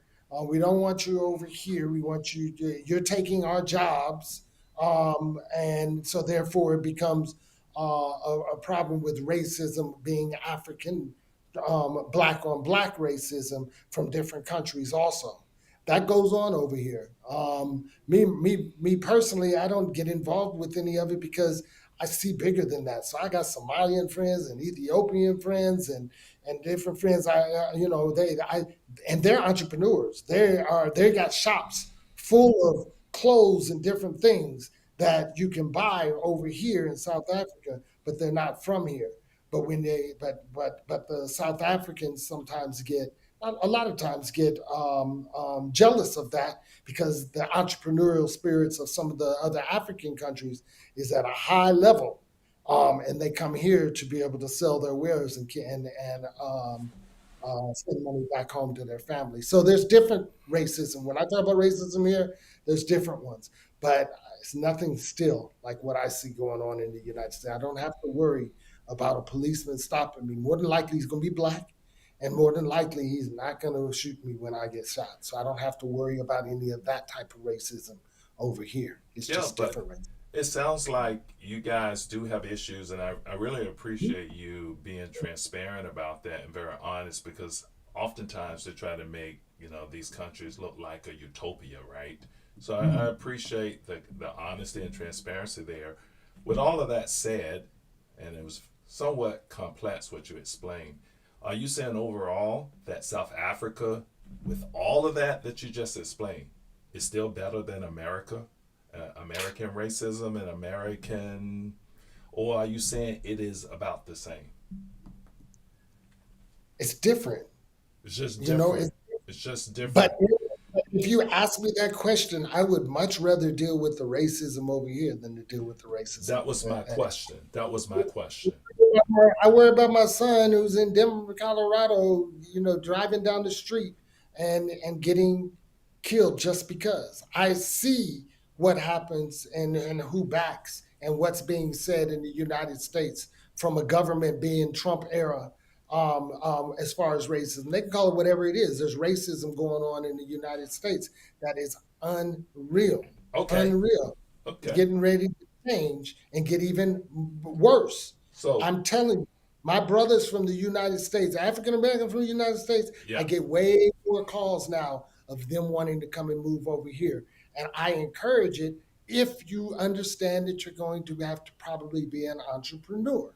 I would say you would rather deal with everything going on over here than over there if you can deal with that fact of being. I like what you had to say, Anthony, because you just described South Africa in a way where it's not perfect, but it's a good It's not. option for us. You know what I mean? So I really appreciate the way you explained that. You didn't make it sound like there is no racism, no tribalism, that they don't have any problems. They have issues too, but overall, Mm, is you like it better over there, which I can okay. appreciate, and I think our audience can as well. So, Mm, um, let's do this. Let's circle back to the chat. For those who have questions in the chat, put a Q colon. It allows me to find the questions quicker. Anthony, we're going to circle around to business after we go here, and then we'll wrap up the show. We're running okay. a little on the long side here. But let me get to the chat. Um, Look at this one, Mr. Morgan. How is the internet? Do you experience power outages? We had power outages just before we came on live. That is a great question. Mm. See, that's where politics gets in the way too. So before we got on live here, there's something called load shedding that happened over here. Now, load shedding in South Africa, a fairly new thing has happened over the last 4 years, 5 years. And that's because there's a lot of corruption that had taken place um, in the government, where monies were supposed to go towards fixing infrastructure, and instead it goes in people's pockets. And so it doesn't fix the infrastructure. And then 5 years later, the infrastructure now is falling down. Okay. So there's a company over here called Escom, and Escom is that company. It was it was looted.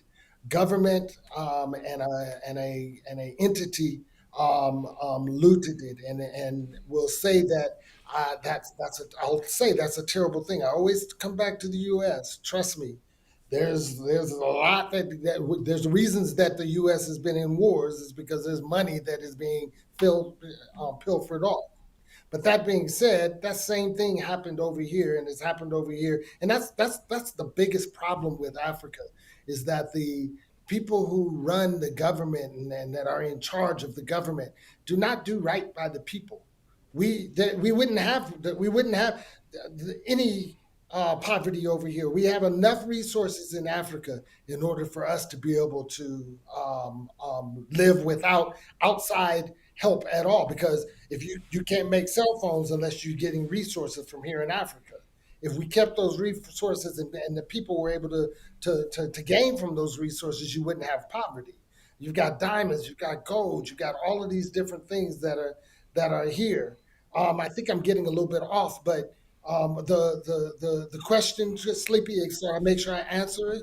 Yeah, the question was about the power internet and power outages. So I was talking about the corruption. So what happened is that because they didn't put money towards infrastructure, which is what you're starting to see in the U.S. also, there was and keeping up with the U.S. The energy is changing.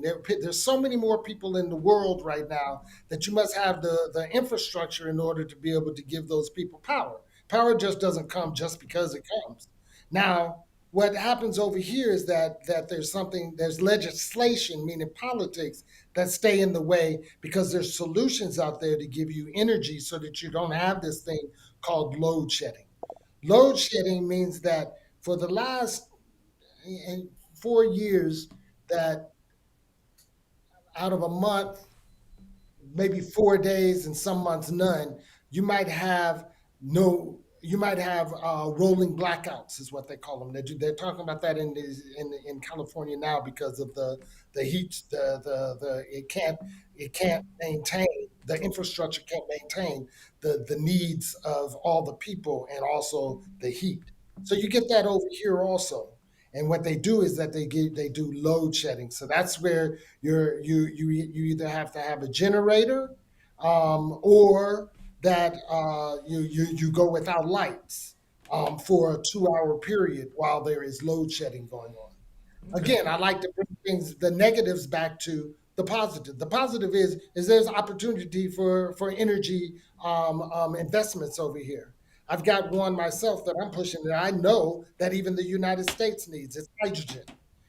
It's done by hydrogen. The solar and the and wind. I think it's great. I'm glad that they've got that. But even Elon Musk and everybody else knows that you can run electricity off of hydrogen. Now, hydrogen is so big that right now, doing cars and houses, it still needs to be scaled down because it needs to be pumped into it where it doesn't need such a big unit that but for a house, but for an office building, for a city, for the country, the continent of Africa. Hydrogen could the hydrogen is one of the oldest forms of energy. So there's things that we've put together as a business that I'm actively speaking to African Americans about investing in, that is about clean energy. Okay. We talk about clean energy throughout the world. Hydrogen is clean energy, and to implement it is something that isn't as difficult as legislation is allowing it to do. So to answer your question on electricity, that's our issue right now is load shedding. The internet, they were late over here, but now I'm speaking to you through without any problems. Why? Because I'm on fiber. So we have fiber technology over here, which means that there's no breaks. I don't have to worry about a tower sending a signal. The signal is going through underwater cables that come all the way around the world and connect the world now. At one time, that was a investment opportunity for people also, if it was fiber.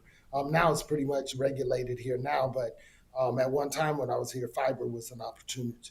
Okay. So we've got great internet over here, but only the masses are starting to get it now because it's done through a cell phone. If you have a cell phone, you don't have to have the underwater technology. You can have a cell phone And and very have. quickly, so that we can get through these questions very quickly, is it expensive for the internet? Is it roughly how much is internet for this fiber? Is it like It's more than it's more than it should be. It's about you don't even know? You rolling so good, you don't even no, know. it is what it is. I compare the prices over here, but when you ask me to go back to dollars, then I got to do my. I usually Oh, do I my. see. I I see. usually do my calculator real quick, but I'm sitting here and my We can calculator we is in can move front of me. on. I guess people can look it up. Let me ask this next question. Yeah. So uh, I have heard some Africans turn their nose up to Black Americans and prefer to deal with white Americans. Thoughts? I don't see the white black part of America. I think it's just Americans, period. So what happens is that Americans can be arrogant. Some of us, some of them, I shouldn't say some of us. I make sure that I'm not arrogant. I do think that I know a lot, but I always, like I say, it's just my opinion. That's why I throw people off. It's just my opinion because the truth is, it's just my opinion. How do I know what I know? So if everybody had that and the knowledge, then or a thought pattern, then it would be a different world. But it's not. So what happens is that um, they're enamored with you at first because they hear your accent, and the person on the street that is over here, they pump your gas. Here you can't pump your own gas over here. The person that's pumping my gas, if I speak, my accent still says that I'm American very quickly because they're seeing movies, so they know an American accent, and it enamors. They look at movies, so they think that America is the greatest place in the world, and how can an American move to Africa and South Africa, and why? Um, Maybe because I'm in entertainment also, and I deal with executives. I don't get the looking at me being Black American. I am light skinned, and some people might think I'm white. I can't believe it, but it happens.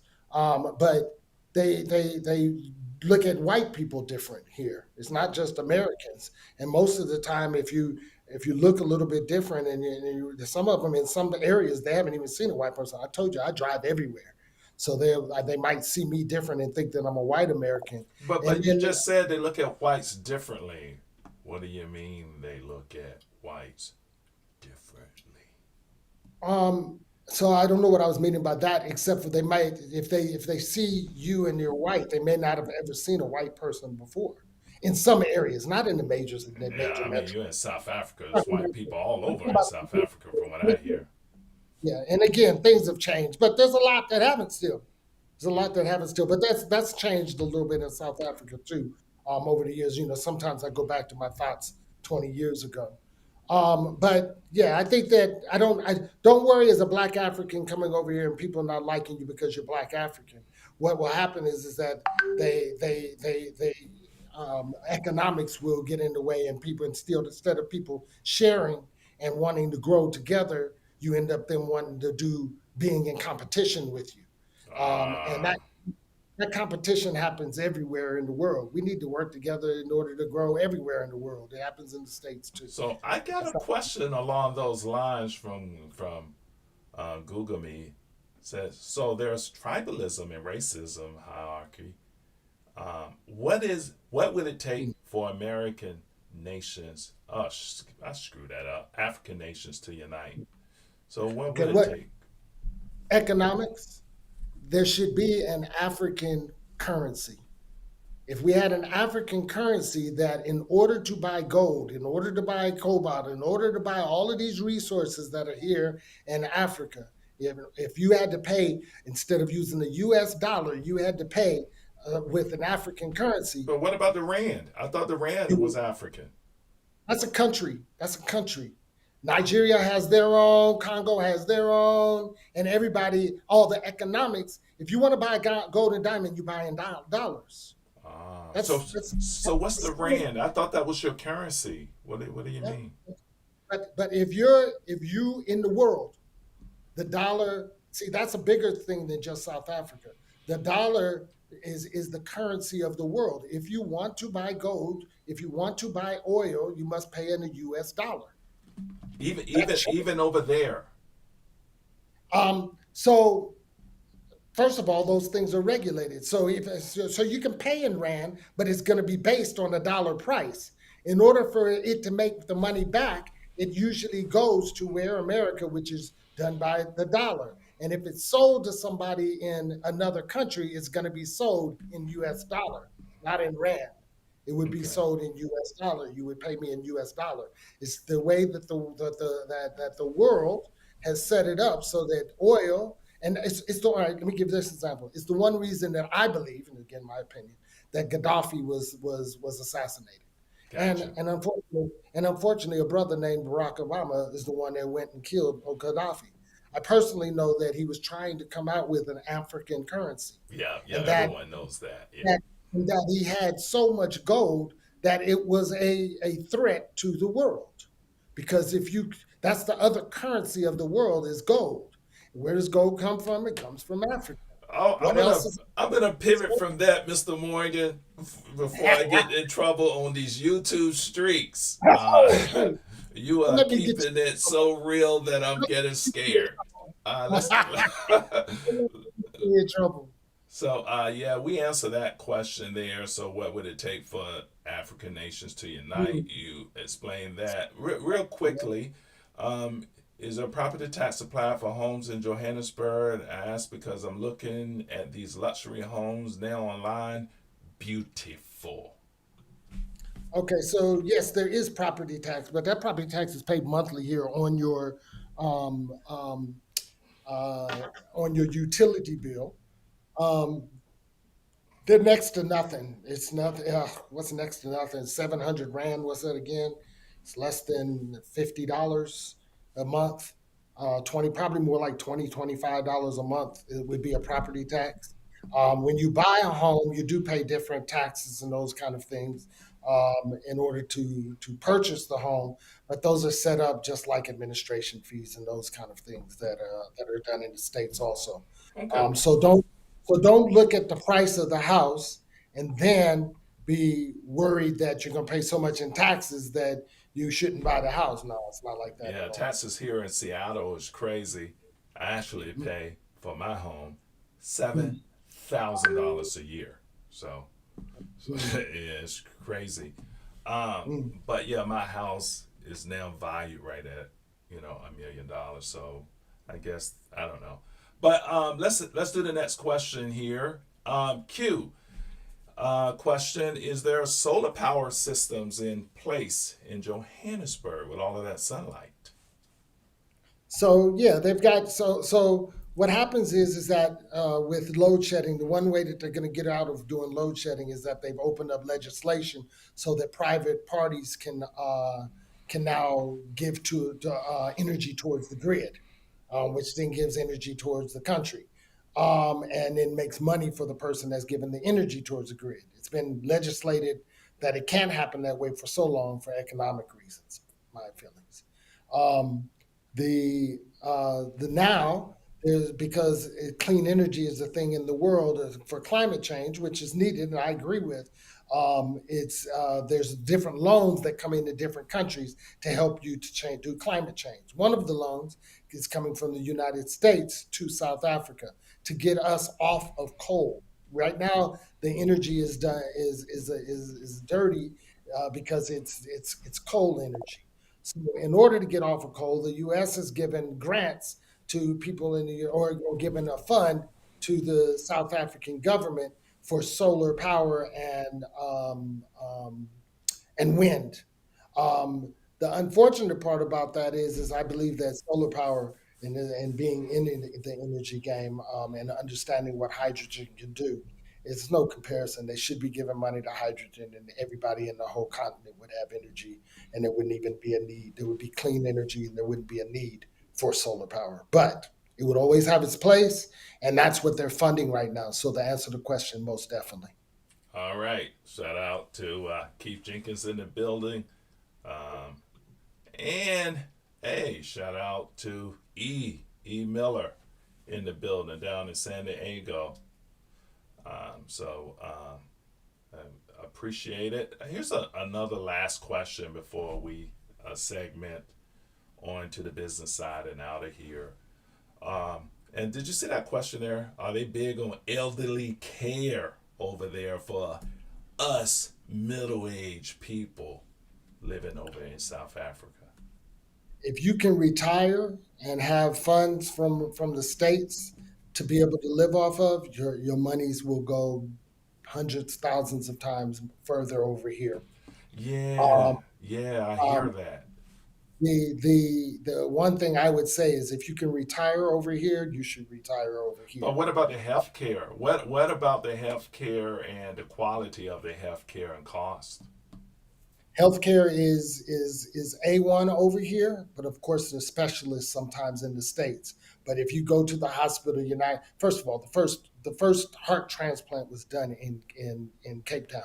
Nobody and most people don't talk about it. It was done by yes, there's a doctor that was a white doctor, but his main man that helped him to create it was black, and he doesn't get the credit that he does. But healthcare over here is first rate. In South Africa, you wouldn't miss anything from the states, unless there's some specialty care that the states just has so much more, and they got so much bigger specialty stuff that's needed. So But to be in a retire, not to come over here and retire, you would, yeah, I would yeah, say now, do it. now let's say I had limited funds, Mr. Morgan. Let's say I have like $1,500 a month.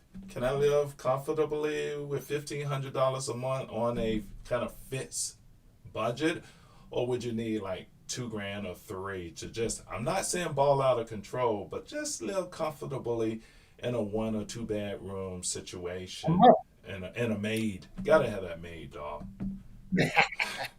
A month. You said 1,500 a month, right? Yeah, 1,500 United States a month.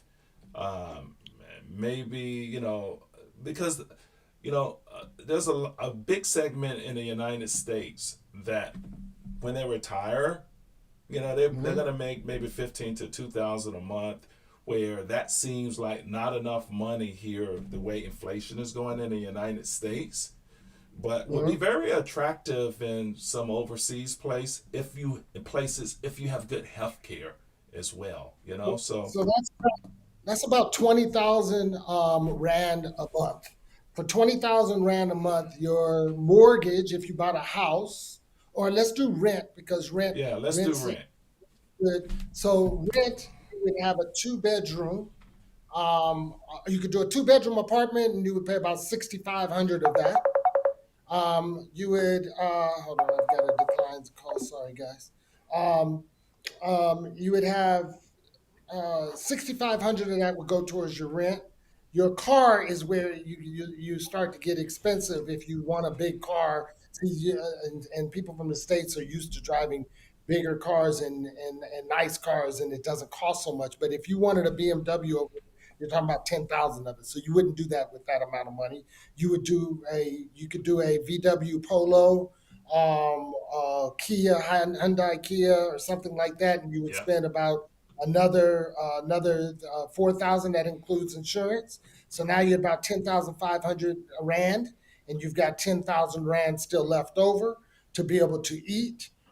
Your utilities would probably cost you about 1,000 of that, so that leaves you 9,000 to be able to eat. And your 9,000, you're going to spend probably about two of that on thing that leaves you another 7,000, and that's 2,000 was for food, and your food that you're getting is what we call prawns, not shrimp and those kind of things. It's shrimp, but seafood and those things are relatively inexpensive over here. So each month you're left with, what did I just say? What does that leave you with? oh wow, I heard about at least about six or 7,000 rand is what I heard. Yeah, Wow. 7,000 rand, which if I take that and I don't know, $1,000. So you still got about $1,500 dollars to play around. Wait, no, you Not said 15. 1,500 Yeah, I on said that. about 7,000 rand left after what you just said Yeah, about approximately. That's so great. it's probably about you're still at about 750. So you spend half. Yeah, so that's great. You spend about half. You can really live. Now, Half of I can what you even get. That's have a what maid. I can even have a maid if I want to, or a you driver. would. Oh, that's And if you incredible. even have to come over for the day, for one day a week, you still would have that. Yes. All So right. you spend about half living over here with those things. All right. A condo may be in the workings for Mr. Bet out of debt here, and with, I'll, yeah, I that's strongly recommend retire over here, guys. that's pretty Um, incredible.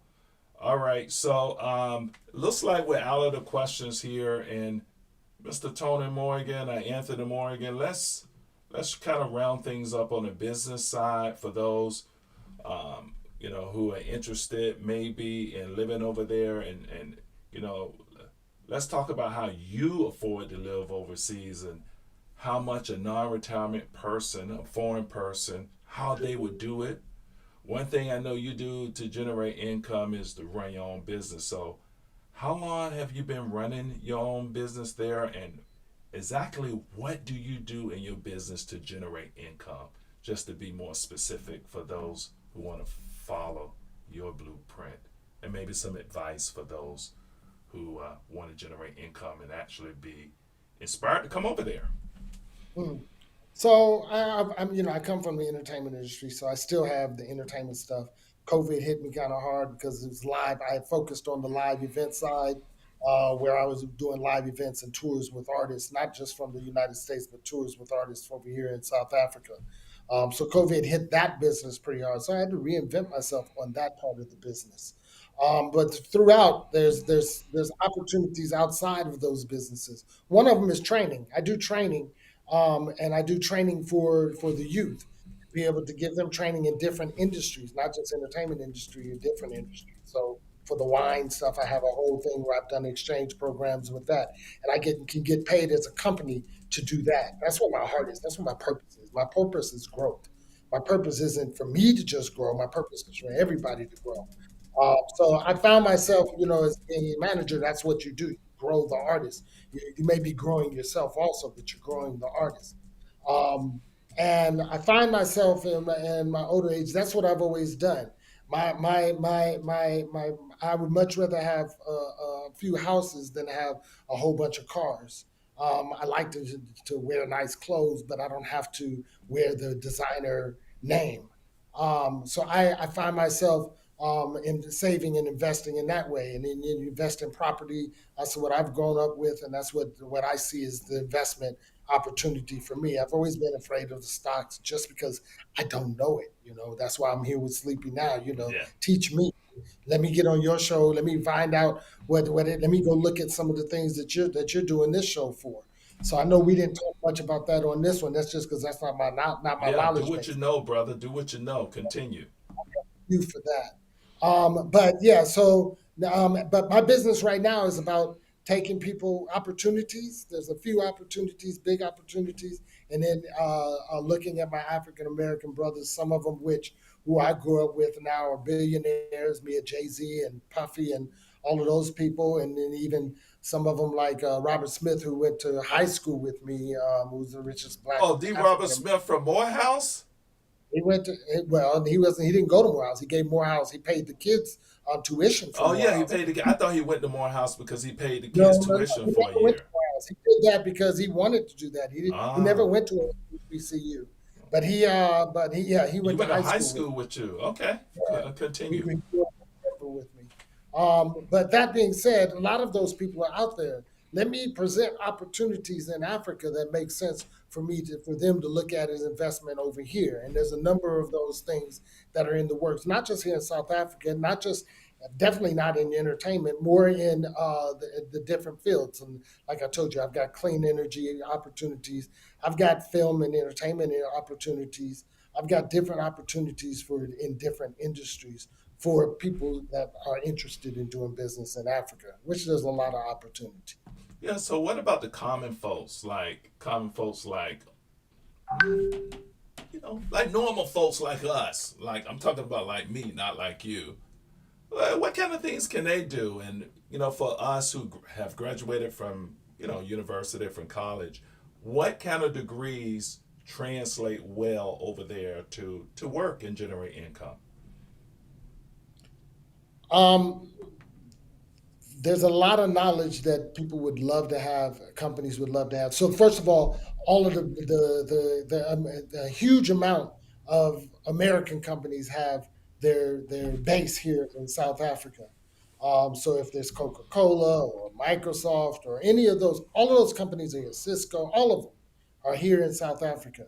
So what would more than likely have to happen for you to be able to move over here like that was to apply with one of those companies for spaces that they have over here. They're willing to hire. They're willing to hire Americans and bring them over here as expats. And if you're living as an expat over here, you're living really, really, really well. Um, if you're coming over here and you want to leave your job that you have and you want to get a job over here, I say don't do it. Mainly because there's going to be a few. My percentages are low for you to be able to get hired, even by those American companies over here, without obtaining the first position over there. Because of what I talked about earlier on the show, which is BEE is one of the reasons. But it's just easier to transition from getting the job when you're still in America versus move over here and hoping. I don't want anybody moving over here. It's a long way away from home to think you can't just go back to your mom's house if for some reason it doesn't work out. So I always look at. I wish that somebody had told me beforehand. Some of those things that I need to know before I move over, versus knowing them now that I've lived over here, and that's one of them that I would give to you. Oh well, then you transition right into a good question. What are some of the best practices you can share about, running a business and generating income in South Africa? You kind of went over there and made it work for you. So what are some of those best practices that you would recommend? Shoot, you can have vision, but you got to be able to execute it, which means that you're going to have finances. If you ain't got Right. finances, then your vision is going to be hard to make. You can make it happen. I've done it. That's what Yeah. I've done. I've worked for everything that I've ever gotten in my life. Um, but you need to make sure that you have your financials together. Don't move over. If you retire, like I said, you're not moving over here to try to work and Right. get a job. If you've got a few thousand that's put away, that thousand can be multiplied over here. You can buy a franchise. Right. That's easy. That's easy to make happen. You can buy, Ah. and then you can work in the franchise business over here by doing that. So you don't have to look at the big companies in order to go and work at them. You can look at how can I transition some of my funds that I've got right now and then make it work over there without being a major project for me to have millions in order to invest in. Let's You can let me pivot there real quick, Anthony, if that's okay. So you saying that a franchise is relatively inexpensive? Let's say if I'm cannot even retire, but I just want to get out of the U.S., do something a little different. I can pay very little to get into a franchise over in South Africa. The price would be different for me to get into McDonald's there versus here. I'm just using hyperbole, but So some of the companies have come over here as a corporate, like McDonald's is a corporate. So they're not their franchisees over here are very limited.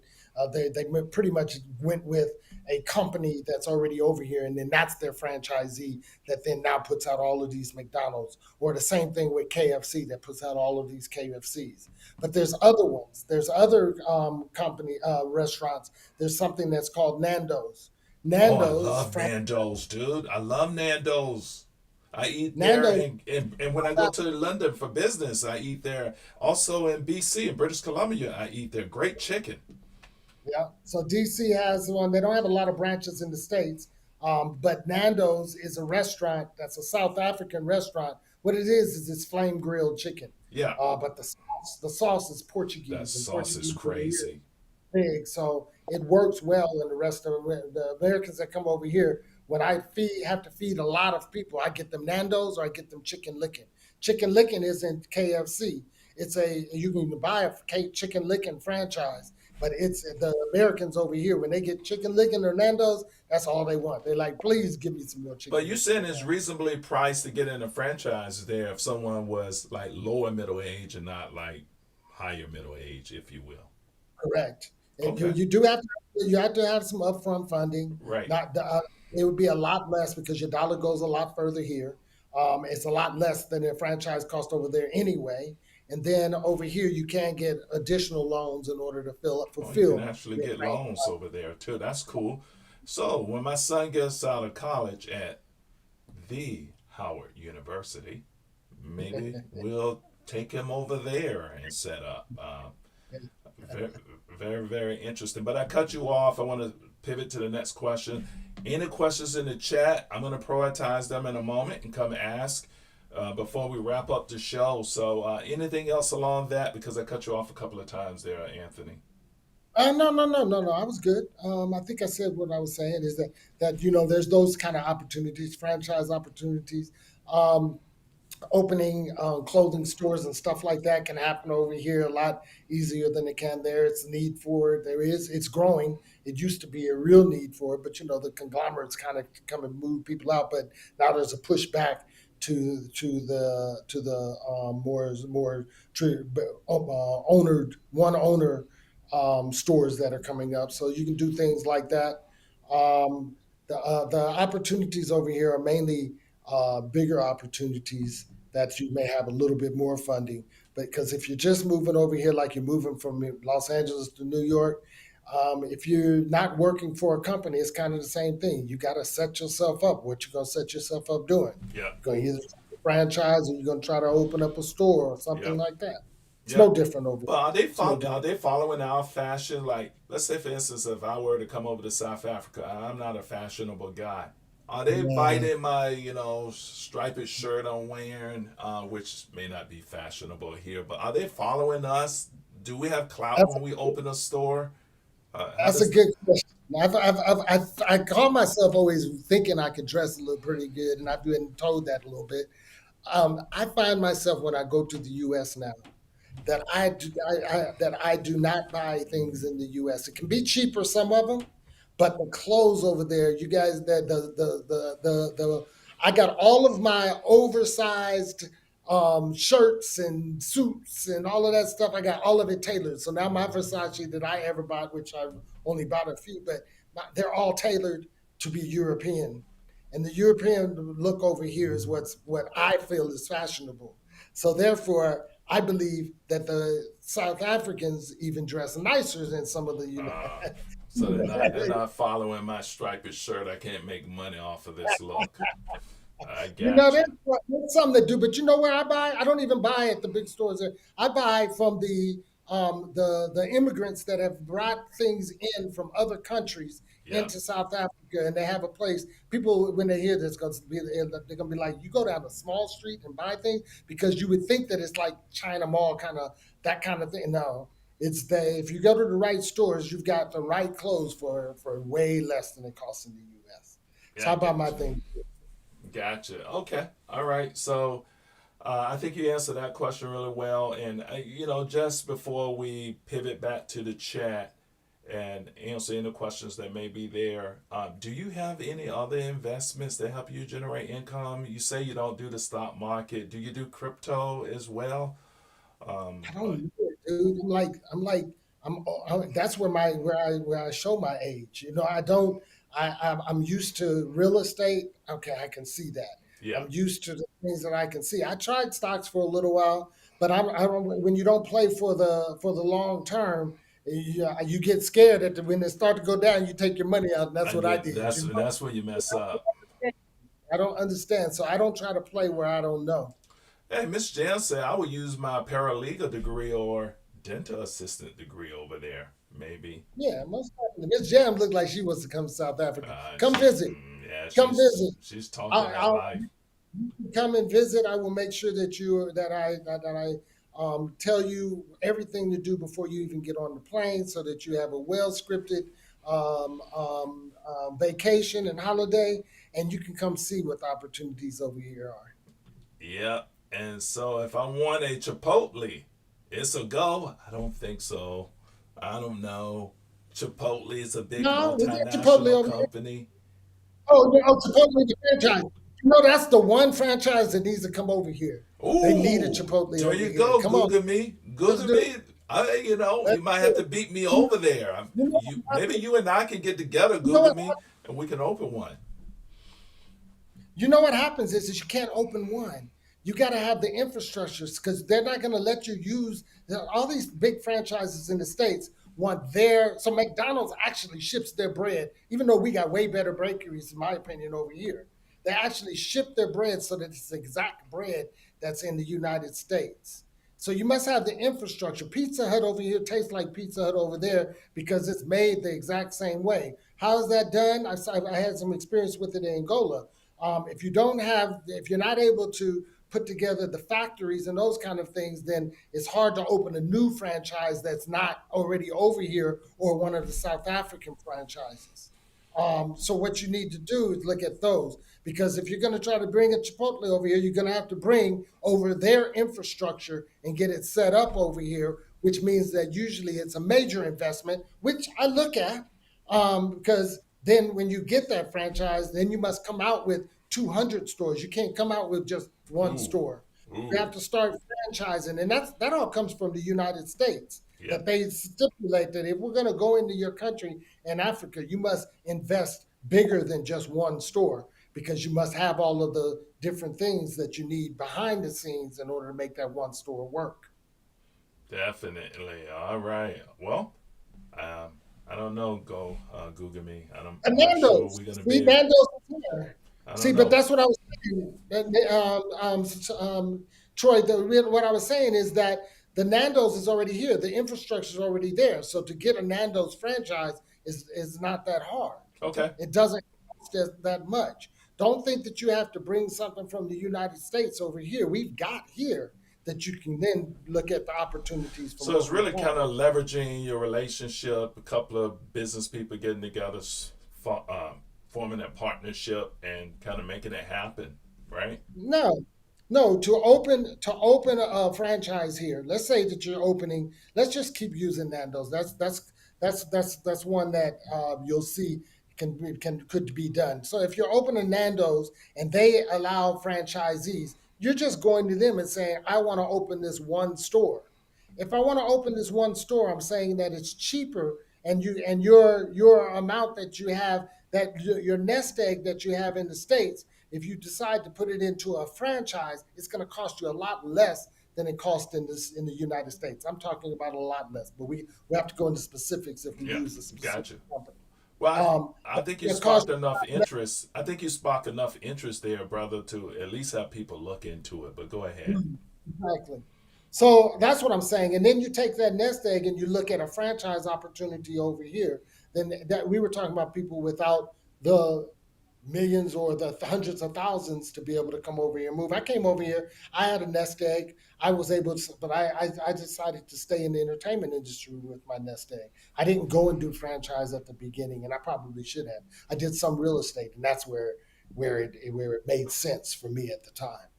All right. Just a quick question before we pivot on the remaining outros. What is the all-time favorite beer there? Do you drink beer there, brother?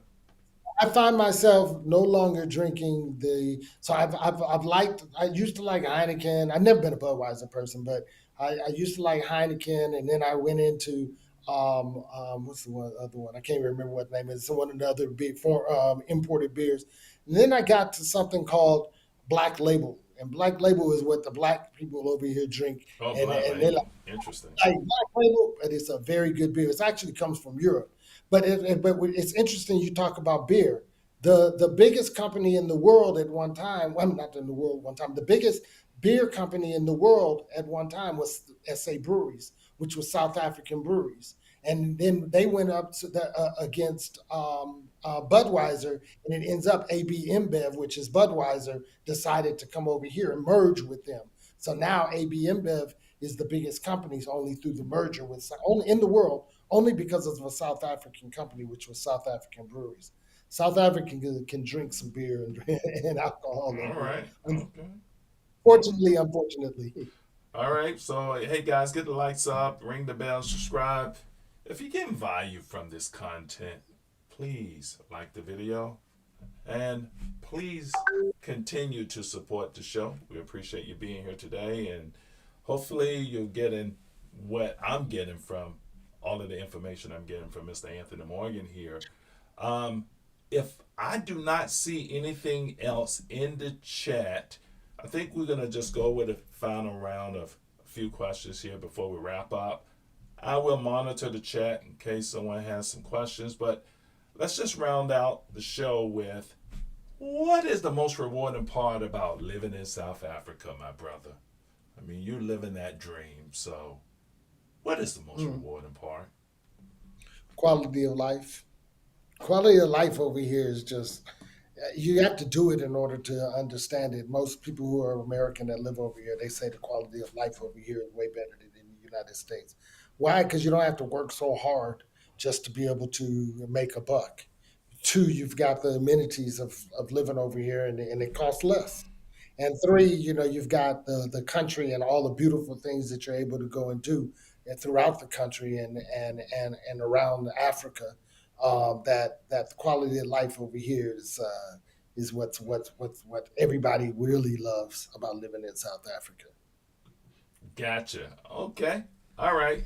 So, with that said, what are some of the biggest misconceptions about living in South Africa? A couple of them were addressed today. Crime. I think there's crime everywhere. It's a different crime over here. I've never had anybody who's come over here after any problem with crime. So crime is one of them. It happens, but it happens everywhere in the world. Two is that African Americans aren't welcome over here. That's not true. It's you can live your life over here and love it. And you ain't welcome in America, so it's not like that at all. It's way different over here. Those are the two things I would say. Okay. So, in rounding out my last couple of questions before we end the show, knowing what you know now, what would you have excuse me, knowing what you know now, would you have moved over to South Africa earlier, and why? I wish I knew that I was going to have to be an entrepreneur the rest of my life because I would have had made that decision knowing it.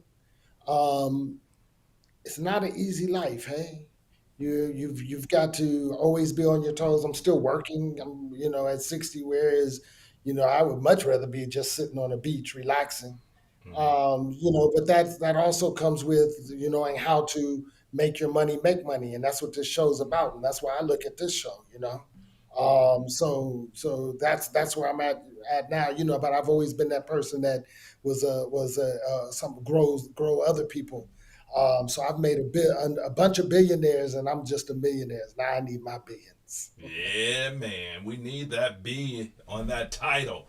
It's a dream.